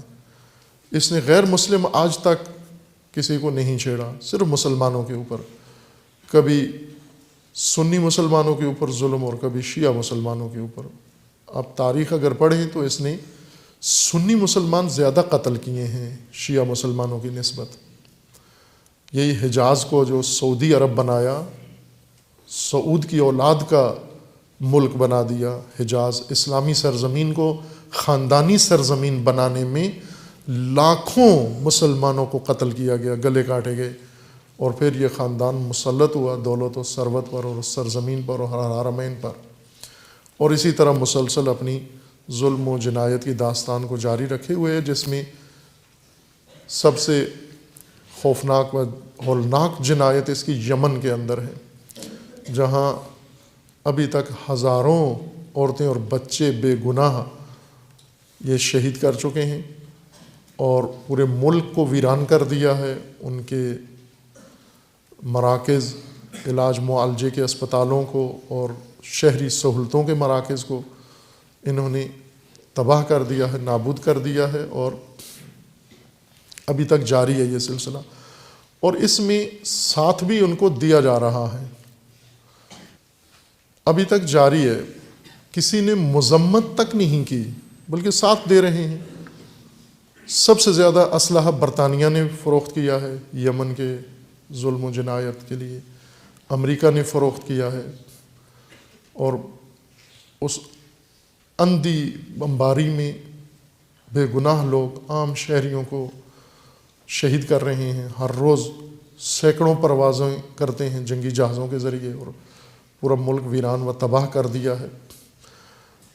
اور جیسا میں نے اشارہ کیا تھا کہ یہ در حقیقت چونکہ سعودی افواج دنیا کی ناکارہ ترین فوج ہے، سب سے ناکارہ فوج، اس کو جنگی تربیت دینے کے لیے یہ جنگ شروع کی ہے انہوں نے. ایک مقصد اس کا یہ ہے کہ اصلی جنگ کے لیے انہیں ایک میدان دیا جائے. جنگی مشقیں ہیں، گویا ہر ملک اپنے ملک کے اندر جنگی مشقیں کرتا ہے، اپنی ہی سرزمین کے خالی سرزمین صحرا پہاڑوں میں جا کر افواج کو جنگی مشقیں کراتے ہیں. ہر ملک میں ہے، پاکستان میں بھی ہوتا ہے. جنگی مشقوں کے لیے اپنے ہی ملک میں کسی خالی علاقے کو انتخاب کر کے وہاں مصنوعی ہدف رکھے جاتے ہیں تاکہ فوجی ٹرینڈ ہو جائیں. لیکن آل سعود یہ جنایت کار ہیں کہ انہوں نے جنگی مشقوں کے لیے بھی انسانوں کو ہدف قرار دیا ہے. اصلی جنگ کے لیے انہیں اصل میں ایک اصل جنگ لڑنی ہے، اس کی تیاریاں کر رہے ہیں یہ، اور انہیں پتہ ہے کہ اس جنگ کے قابل نہیں ہیں. نہ انہیں بھی پتہ ہے اور ان کے اوپر جو بیٹھے ہوئے ہیں شیطانی طاقتیں انہیں بھی پتہ ہے کہ یہ اس جنگ کے قابل نہیں ہیں جس کی یہ ماموریت ہے ان کو، جس کے لیے انہیں تیار کیا جا رہا ہے، اتنا اسلحہ دیا جا رہا ہے اور یہ جنگی میدان دیا کہ آپ یمنیوں کا قتل عام کریں تاکہ شیعوں کے قتل عام کے لیے تیار ہو جائیں. یہ ساری دنیا کو معلوم ہے کہ یہ جنایت کار کس جنگ کی آگے مزید تیاریاں کر رہے ہیں. سوریہ میں انہوں نے شروع کی، تکفیری لشکر انہوں نے بنائے اور چاہا کہ اس طرح سے اس حربے اور تدبیر سے تشیع کو ختم کر دیں، لیکن ناکام ہوئے اور خفت ہوئی اور رسوائی ہوئی پوری دنیا میں، خصوصاً حلب کی کامیابی کے بعد کہ وہاں پر یہ دہشت گرد پسپا ہوئے، ناکام ہوئے، بھاگے، وہاں سے فرار کیا، جن کی پشتیبانی اور حمایت کے لیے ساری دنیا لگی ہوئی تھی. سیاسی حمایت ان کو دے رہے تھے، اقوام متحدہ جیسا ادارہ ان کی حمایت میں لگا ہوا تھا، مغرب و عربی ممالک سب مل کر دہشت گردی کو بچانے کے لیے اور دہشت گردی کی حمایت میں لگے ہوئے تھے، لیکن آخرکار انہیں شکست ہوئی اور چھوڑنا پڑا حلب کو. کہ یہ در حقیقت ایک نقطۂ عطف ہے اس جنگ کے اندر، اور اب مڑ گیا ہے رخ مشرق وسطیٰ کے حالات کا حلب کی کارروائی کے بعد. انہوں نے اب یہ تیاری کی ہوئی ہے کہ تمام اسلامی ممالک کی افواج، 34 ملکوں کی افواج جمع کر کے فوج بنائیں، سعودی شہزادے کے ولی عہد کی سربراہی میں، اور ان کی جنگی مشقیں کریں مختلف ممالک میں اور سعودی عرب کے اندر، اور ایک بڑی فوج بنا کر چونکہ پہلے دہشت گرد گروہ بنائے، پھر دہشت گرد لشکر بنائے، ان سے یہ کامیابی حاصل نہیں ہوئی. اب آخری قدم اٹھانے کے لیے یہ تیار ہیں کہ باقاعدہ طور پر رسمی افواج تمام اسلامی ممالک کی کرائے پہ لے کر، کرائے پہ، چونکہ بہت سارے ممالک ہیں جو کرائے پہ کرتے ہیں یہ کام، جس طرح کرائے کے قاتل ہوتے ہیں، کرائے کے چور ہوتے ہیں، کرائے کے شرپسند ہوتے ہیں، انہیں کرایہ دے کر سب کچھ ان سے کروا سکتے ہیں. یہ بھی کرائے کے لوگوں سے یہ کام کروائیں، اور کرایہ انہوں نے اکٹھا کرنا شروع کر دیا ہے. ابھی عالمی اداروں سے انہوں نے کھربوں ڈالر قرض لیا ہے. سعودی عرب نے، وہ ملک جو ساری دنیا کو قرض دیتا تھا، ابھی کھربوں ڈالر انہوں نے خود قرض لیا ہے اس ماجرا جوئی کے لیے اور اس مہم جوئی کے لیے، تاکہ اپنی فوج کو یمن میں ٹرین کریں، کہ ابھی تک اس ٹریننگ کے لیے خود یہ فوج تیار نہیں ہے. یمن میں جنگ لڑنے کے تو سوچ بھی نہیں سکتے.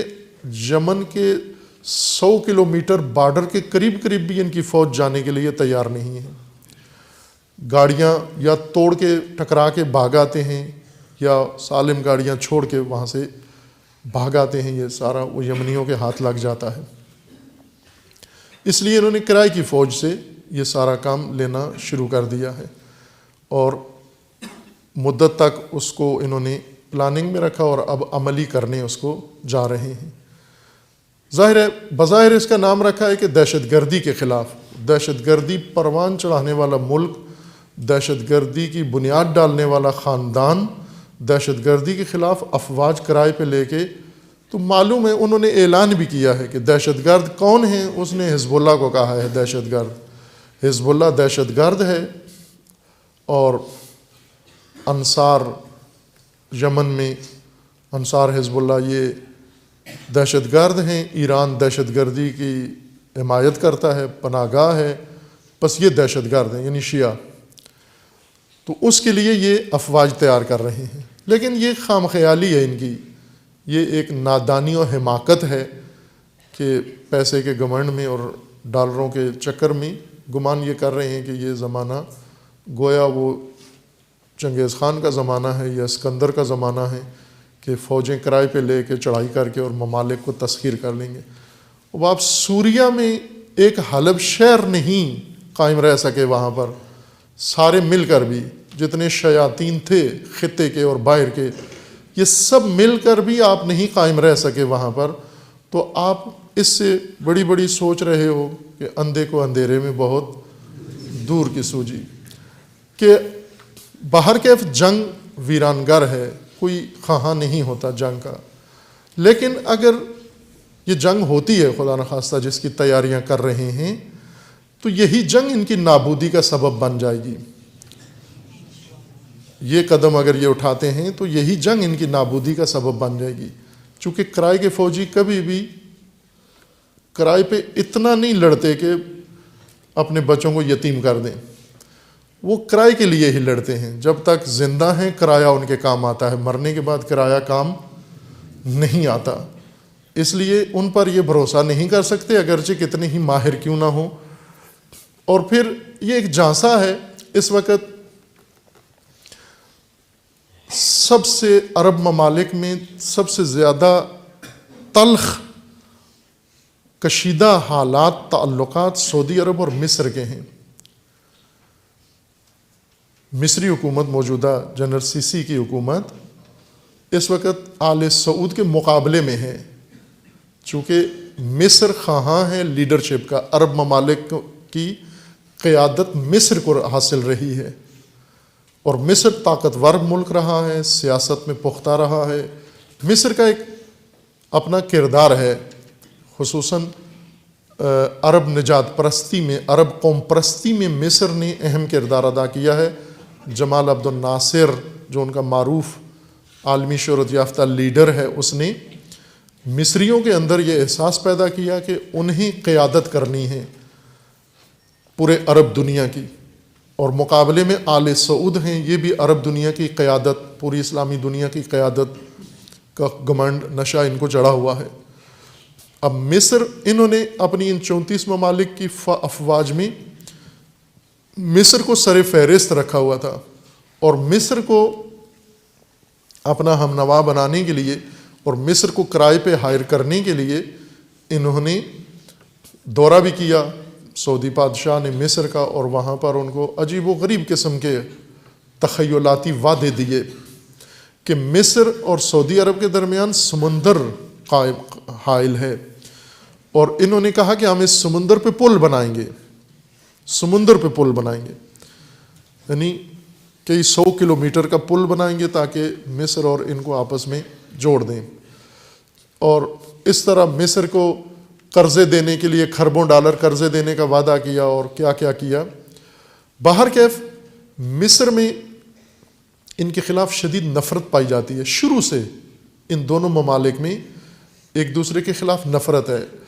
ان دونوں ممالک میں وہی احساس ہے جو بھارت اور پاکستان کا آپس میں ہے، یعنی نفرت کا تعلق ہے، قبول نہیں کرتے، احترام نہیں کرتے۔ یہی ہو بہو احساسات مصریوں کے اندر سعودیوں کے بارے میں اور سعودیوں کے اندر مصریوں کے بارے میں ہیں۔ کبھی کبھار یہ سیاسی مفادات کے لیے آپس میں مل بھی جاتے ہیں، لیکن کبھی بھی ان کے اچھے صمیمی بااعتماد تعلقات قائم نہیں ہوئے۔ اس وقت بہت کشیدہ تعلقات ہیں ان کے، بلکہ سعودی عرب نے مکمل طور پر اپنی تمام سرمایہ کاری مصر سے بند کر دی ہے، اور اپنے تمام پروجیکٹ روک دیے ہیں، ایک قسم کا بائیکاٹ کر دیا ہے، مصر کو تیل دینا بند کر دیا ہے، پیٹرولیم دیتے تھے یہ مصر کو، اور بند کر دیا ہے۔ اب مصر نے عراق سے لینا شروع کر دیا ہے، یعنی مصر ترکی کی طرح، جس طرح مصر میں جو تبدیلی آئی تھی سیاسی طور پر، اخوان المسلمون کے جو افراد حکومت بن گئی تھی، اور وہ کیا نام تھا لیڈر کا، جیل میں ہے، مرسی کی حکومت جو ابھی جیل میں ہے اور سزا بھگت رہا ہے، سزائے موت۔ اس وقت انہوں نے، ترکی نے بہت بغلیں بجائیں، چونکہ ترک رہنما بھی اخوان المسلمین کا رکن ہے اور تربیت یافتہ، اور مرسی بھی، یہ دونوں پیر بھائی تھے آپس میں، اس لیے انہیں بڑی خوشی تھی کہ ایک ہی جماعت اور ایک ہی تفکر اور نظریہ مصر میں اور ترکی میں ہوگا۔ ترکی نے بھرپور مدد بھی کی، حمایت بھی کی، اور ابھی ترکی اور مصر کے تعلقات اسی وجہ سے کشیدہ ہیں کہ بعد میں جو فوجی دوبارہ واپس آ گئے اور ایک انتخابات کے ذریعے سے جنرل سیسی صدر بن گیا، تو اس نے ترکی سے بھی تعلقات اپنے کشیدہ کیے ہوئے ہیں، اور سعودی عرب کے ساتھ بھی۔ ترکی اور سعودی عرب بھی آپس میں اس طرح سے اب وہ پہلے والا اعتماد کا سلسلہ ان میں قائم نہیں ہے، چونکہ تینوں لیڈر ہیں، تینوں چاہتے ہیں کہ اپنی حیثیت سیاسی اس معرکے میں مشرق وسطیٰ آشفتہ ہے، ناپائیدار ہے، اور جنگ عظیم کے بعد جو مشرق وسطیٰ نقشہ بنایا گیا تھا وہ تبدیل ہو رہا ہے، اور تبدیلی میں ہر فریق چاہتا ہے کہ اس تبدیلی میں میرا حصہ زیادہ سے زیادہ ہو اور میرا کردار دوسرے سے بڑھ کر ہو۔ اور عرب قیادت کا ایک طرف مسئلہ ہے، مشرق وسطیٰ کی قیادت ایک طرف مسئلہ ہے، اقتصادی مالی مفادات ایک اور پہلو ہے اس قضیے کا، اور عالمی طاقتیں چاہتی ہیں کہ مشرق وسطیٰ میں جو توانائیاں ہیں وہ ساری اس کی ہوں اور ان کے زیر نفوذ ہو یہ علاقہ، لیکن نئی تقسیم کے ساتھ، نئے نظام کے ساتھ۔ وہ نیا نظام ابھی بن رہا ہے، حالت تخریب و تشکیل میں ہے، یعنی پرانا نظام وہ ڈھایا جا رہا ہے، اس کو خراب کر رہے ہیں، ڈیمالش کر رہے ہیں۔ یہ جنگ مشرق وسطیٰ کی ساری اس لیے ہیں کہ جنگ عظیم کا بنا ہوا سٹرکچر مشرق وسطیٰ کا یہ ختم کر دیا جائے اور اس کی جگہ پر نیا نظام قائم کیا جائے۔ اور اس نئے نظام میں امریکہ یہ چاہ رہا تھا کہ اس کی قیادت میں ہو، یورپی یونین کی خواہش ہے ان کے ایما کے مطابق ہو، ترکی چاہتا ہے کہ چونکہ یہ مشرق وسطیٰ سارا ترکی کا تھا، عثمانی خلافت کا تھا حصہ، ان سے لے کر توڑ کے انہوں نے بنایا تھا۔ ترکی چاہتا ہے دوبارہ عثمانی دور واپس آئے اور ترک امپائر قائم ہو اور ان کے اوپر قائم حکومت سلطنت ہو۔ مصر چاہتا ہے اپنی عرب قیادت کو جیسے جمال عبد الناصر کے زمانہ میں تھی اس کو حاصل ہو جائے۔ آل سعود کو جنون چڑھا ہوا ہے کہ یہ لیڈر ہیں پورے عالم اسلام کے اور عرب دنیا کے، یہ مدعی ہیں اصلی مشرق وسطیٰ کے، اور ان کے درمیان گھمسان ہے اس وقت، اور شدید جنگ ہے، سیاسی اقتصادی مفادات کی جنگ اور حتیٰ میدانی جنگ، باقاعدہ جنگ ان کے درمیان ہے۔ بعید نہیں ہے کہ آگے بڑھ کر مصر اور سعودی عرب میں ایک باقاعدہ جنگ بھی ہو جائے، جس طرح حالات ان کے آپس میں جا رہے ہیں، لیکن سعودی شہزادہ یہ خواب دیکھ رہا ہے کہ 3 بڑی فوجیں جن پر ان کی نگاہیں ہیں، یہ اگر شامل ہو جائیں تو 34 ممالک میں 31 ممالک ایسے ہیں جن کی کوئی فوج نہیں ہے، یا ان کی فوج ہے بھی تو وہ کسی قابل نہیں ہے، اپنا ملک بچانے کے قابل نہیں ہے۔ 3 ملک ہیں جن کی افواج پر ان کی نگاہیں ہیں، ایک مصر جس کی بہت مضبوط فوج ہے، پاکستان اور بنگلہ دیش۔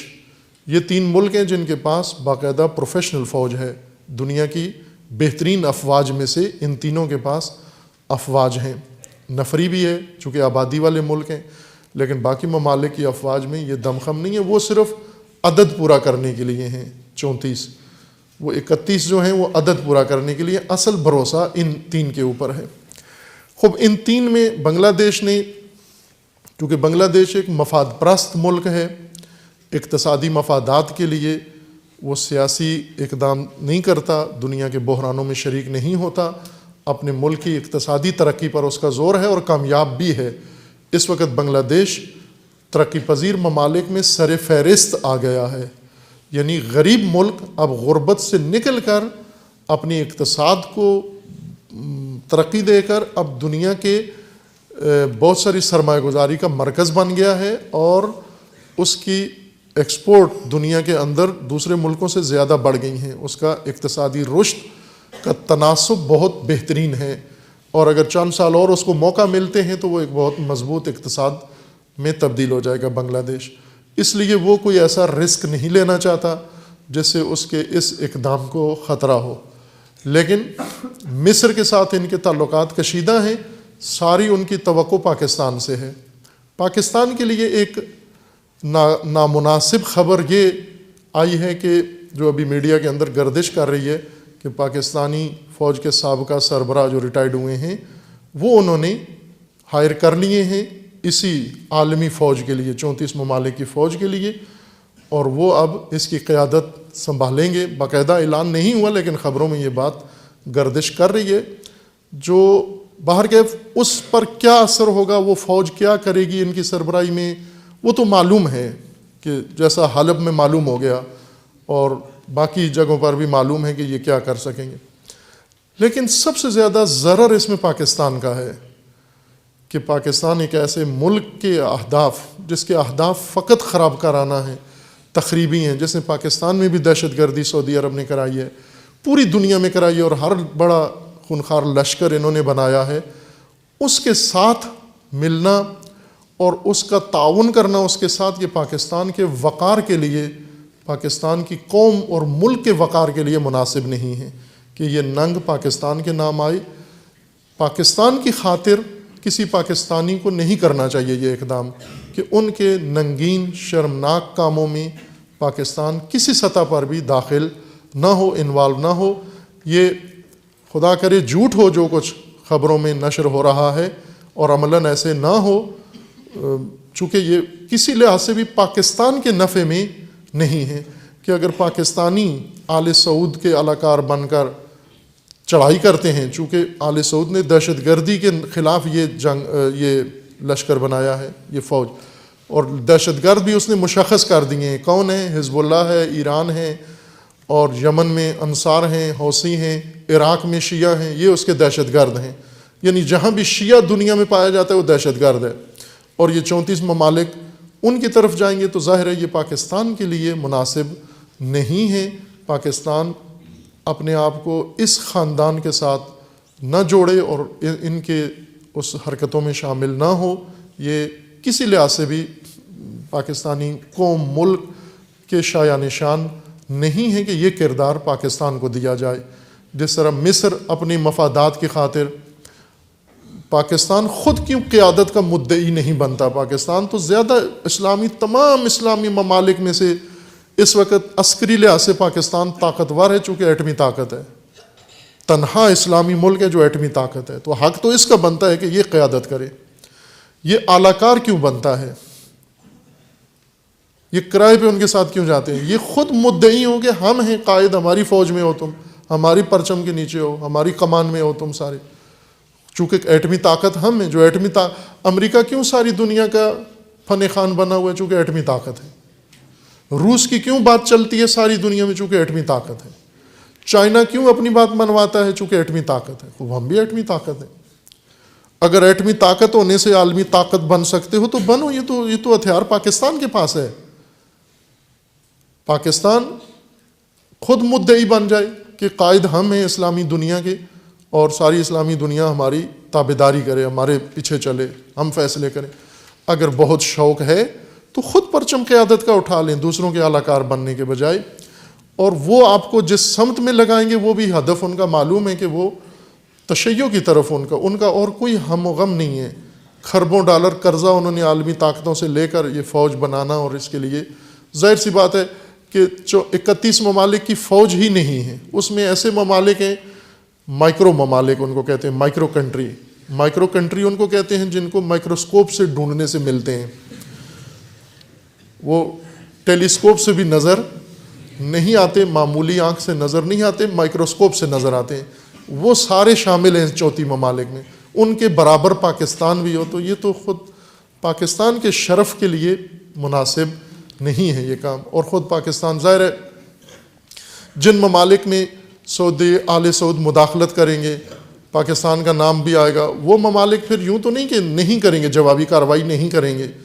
اگر یہ ادھر ان کے امور میں مداخلت کریں گے دہشت گردی کا لیبل لگا کر، تو وہ بھی جوابی کارروائی کریں گے۔ اور پاکستان پہلے ہی ضیاء الحق کی حماقتوں کی وجہ سے بہت بڑا نقصان اٹھا کے اور اپنی مملکت کو بہت زیادہ تباہی تک پہنچا چکا ہے۔ اب وقت آیا ہے ملک کو بچانے کا، ملک کو سنوارنے کا، ملک کو ترقی دینے کا، ملک کو بڑھانے کا۔ یہ ملک ایسی ماجرا جوئی کا متحمل نہیں ہو سکتا، اور جو آل سعود پیسے دیتے ہیں وہ پاکستانی قوم خود کر سکتی ہے۔ اور میں تو پہلے بھی ایک گفتگو میں عرض کیا تھا کہ اتنی مدد پاکستان کے شیعہ بھی کر سکتے ہیں حکومت کی جتنے آل سعود آپ کو دیتے ہیں۔ اگر ہر شیعہ روزانہ 1 روپیہ بھی دے حکومت کو تو آل سعود کی اس ذلت سے کم از کم بچ سکتے ہیں یہ، اور حکومت آمادگی ظاہر کرے، یہ شیعہ کر سکتے ہیں، اپنا ملک خود بنا سکتے ہیں، مدد کر سکتے ہیں، سنوار سکتے ہیں۔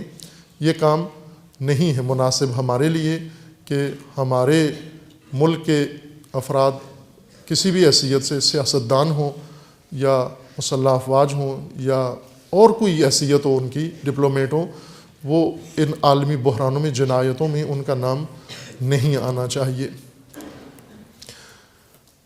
جیسا اشارہ کیا کہ حلب کی جنگ بہت فیصلہ کن جنگ تھی، اور وہ فیصلہ کن موڑ آیا، اور الحمدللہ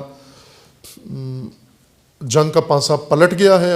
اب جو زمام اختیار ہے اب شیطانی طاقتوں کے نہیں ہے کہ وہ فیصلہ کریں، وہ متعین کریں کہ کیا ہونا ہے مشرق وسطیٰ میں، بلکہ اب صورتحال بدل چکی ہے، شرائط کچھ اور رکھتے ہیں۔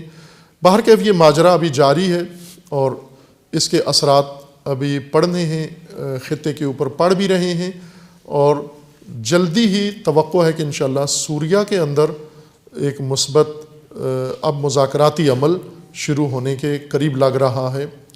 اگر دوبارہ کوئی بڑی شیطنت نہیں ہوتی تو سوریہ میں اب مذاکراتی عمل کے ذریعے سے ممکن ہے ایک پائیداری وہاں کچھ عرصے کے بعد قائم ہو جائے۔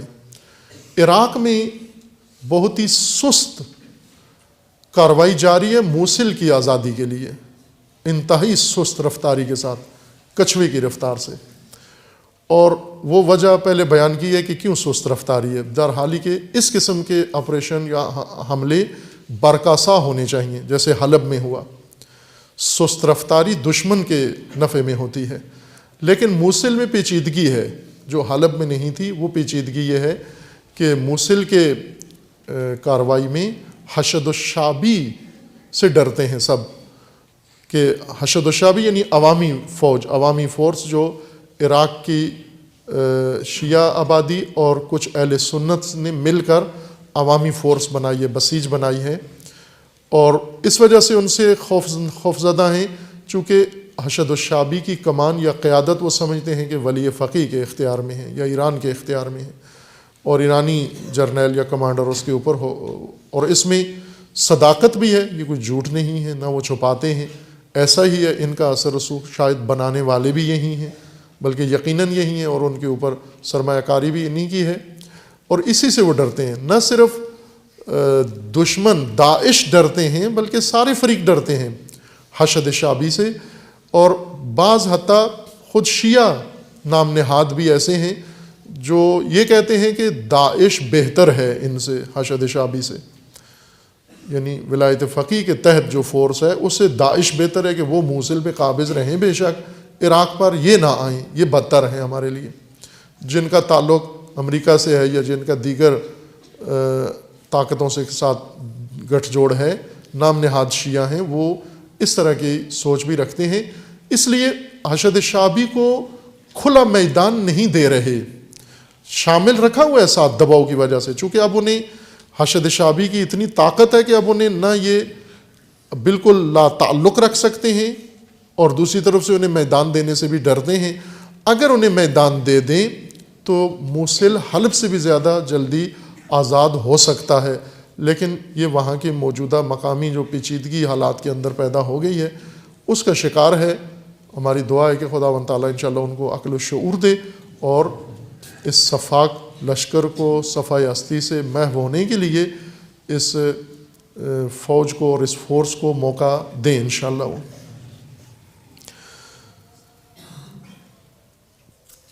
کچھ یمن کے اندر حالات واقع اسی طرح کشیدہ ہیں، بلکہ بدتر صورتحال کی طرف ہے، کہ یمن کے بحرین کے علماء اور شیعہ قیادت، بحرینی قیادت کو اسیر کیا ہوا ہے۔ دو بڑے بزرگ لیڈر، دونوں شیخ عیسیٰ قاسم اور علی سلمان، ایک کو سزا سنا دی گئی ہے ظاہراً، اور ایک کی کورٹ ابھی جاری ہے، اور وہاں دباؤ روز بروز بڑھ رہا ہے، اور آل سعود ہی کا وہاں پر اثر رسوخ ہے، یہی کر رہے ہیں۔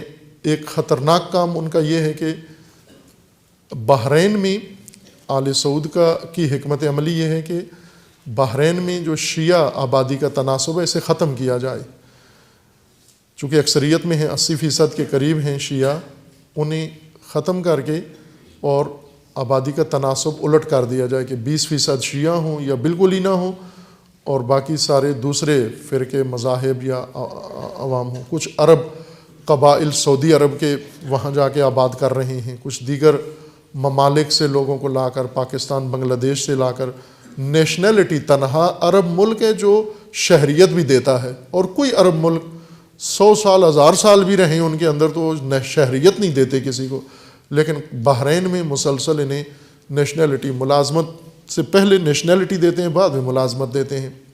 پولیس فوج ساری ان ممالک کے افراد سے بنا کر آبادی کا تناسب ختم کر رہی ہیں۔ مقامی آبادی کے لیے یہ نسخہ انہوں نے ترتیب دیا ہے کہ انہیں یا سزا دے دی جائے، سزائے موت دے دی جائے مؤثر افراد کو، یا انہیں جلا وطن کر دیا جائے، نکال دیا جائے ملک سے، مختلف ہیلے بہانوں سے شہریت ان کی منسوخ کر دی جائے۔ اور اس طرح بحرین جو سعودی عرب کے ساتھ اس کی سرحد بھی ملتی ہے، یہ خطہ اس طرح سے چاہتے ہیں، اور اس میں کشیدگی اسی طرح سے جاری ہے۔ لیکن ایک بہت اچھی خبر یہ ہے کہ روز بروز بحرینی مومنین کے اندر مقاومت و استقامت بڑھ رہی ہے، اور اب ان کے اندر حوصلے ہیں مسلسل اپنے رہبروں کی حفاظت و دفاع کے لیے، اپنے رہبر کے اس گھر تک مسلح فورسز کو رسائی نہیں ہونے دے رہے۔ عوام، خواتین، مرد ہمیشہ وہاں پر موجود ہیں ان کی حفاظت کے لیے، تاکہ ان کا ہاتھ وہاں تک ناپاک ہاتھ نہ پہنچے۔ یہ بحرین کی صورتحال ہے۔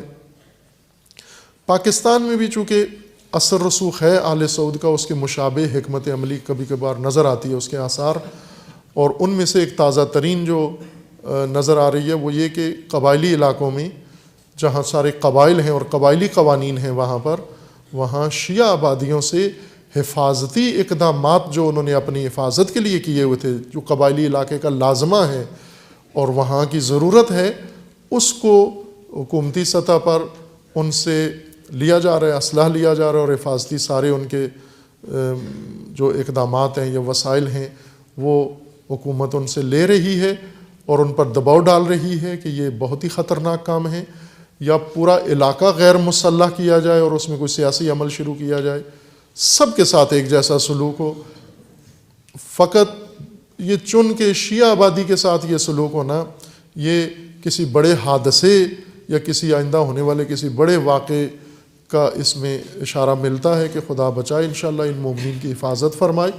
وہاں کے مومنین بھی اپنے اگرچہ دباؤ ہے اور وہ ہمیشہ ہی دباؤ میں اور وہ عادی ہیں اس دباؤ کو برداشت کرنے کے، لیکن فہم فراست سے اور بصیرت سے کریں، حکومت کے ساتھ مذاکرات کر کے، اور اپنے حفاظتی وسائل جو ہیں وہ اتنی سادگی سے ضائع نہ کریں۔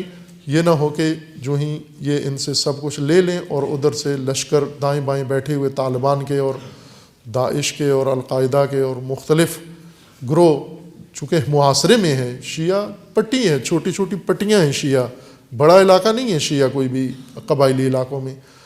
مثلا اورکزئی بھی ایک پٹی ہے شیعہ، دائیں بائیں سب دہشت گردوں کے اڈے بنے ہوئے ہیں۔ پاراچنار راستہ ہی سارا دوسروں کے اختیار میں ہے، اور ایک محدود علاقہ، چھوٹا سا ایک علاقہ ہے شیعہ آبادی کا، اور چاروں طرف سے محاصرے میں ہے، وہ کسی طرف سے چاروں طرف سے محاصرے کے اندر ہے۔ ایسے علاقوں میں زیادہ حق بنتا ہے کہ ان کو حکومت زیادہ ان کو ساتھ تعاون کرے تاکہ یہ اپنی حفاظت کے لیے بہتر اہتمام کریں، انتظام کریں ان کی لیڈرشپ کے ساتھ مل کر، نہ یہ کہ جو انہوں نے خود سے اپنی مدد آپ کے تحت جو کچھ کیا ہوا ہے وہ بھی ان سے لے لیا جائے اور انہیں نہتا کر کے اور دہشت گردوں کے رحم و کرم پر چھوڑ دیا جائے۔ یہ نامناسب اقدام ہوگا۔ امید ہے کہ انشاءاللہ یہ مشکل بھی مقامی رہنماؤں کی تدبیر و بصیرت سے انشاءاللہ حل ہو جائے۔ دعا ہے ہماری خداوند تبارک و تعالیٰ کی بارگاہ میں، پروردگار اپنے اسماء حسنہ کے صدقے خداوند تعالیٰ امت اسلامیہ کو ظلم و ستم سے نجات عطا فرما، امت اسلامیہ کو فتنوں سے رہائی عطا فرما، ان فتنہ گروں کو فتنوں سمیت نیست و نابود فرما، فتنہ داعش و تکفیریت کو محو فرما، اس کے حامیوں اور بانیوں کو رسوا فرما۔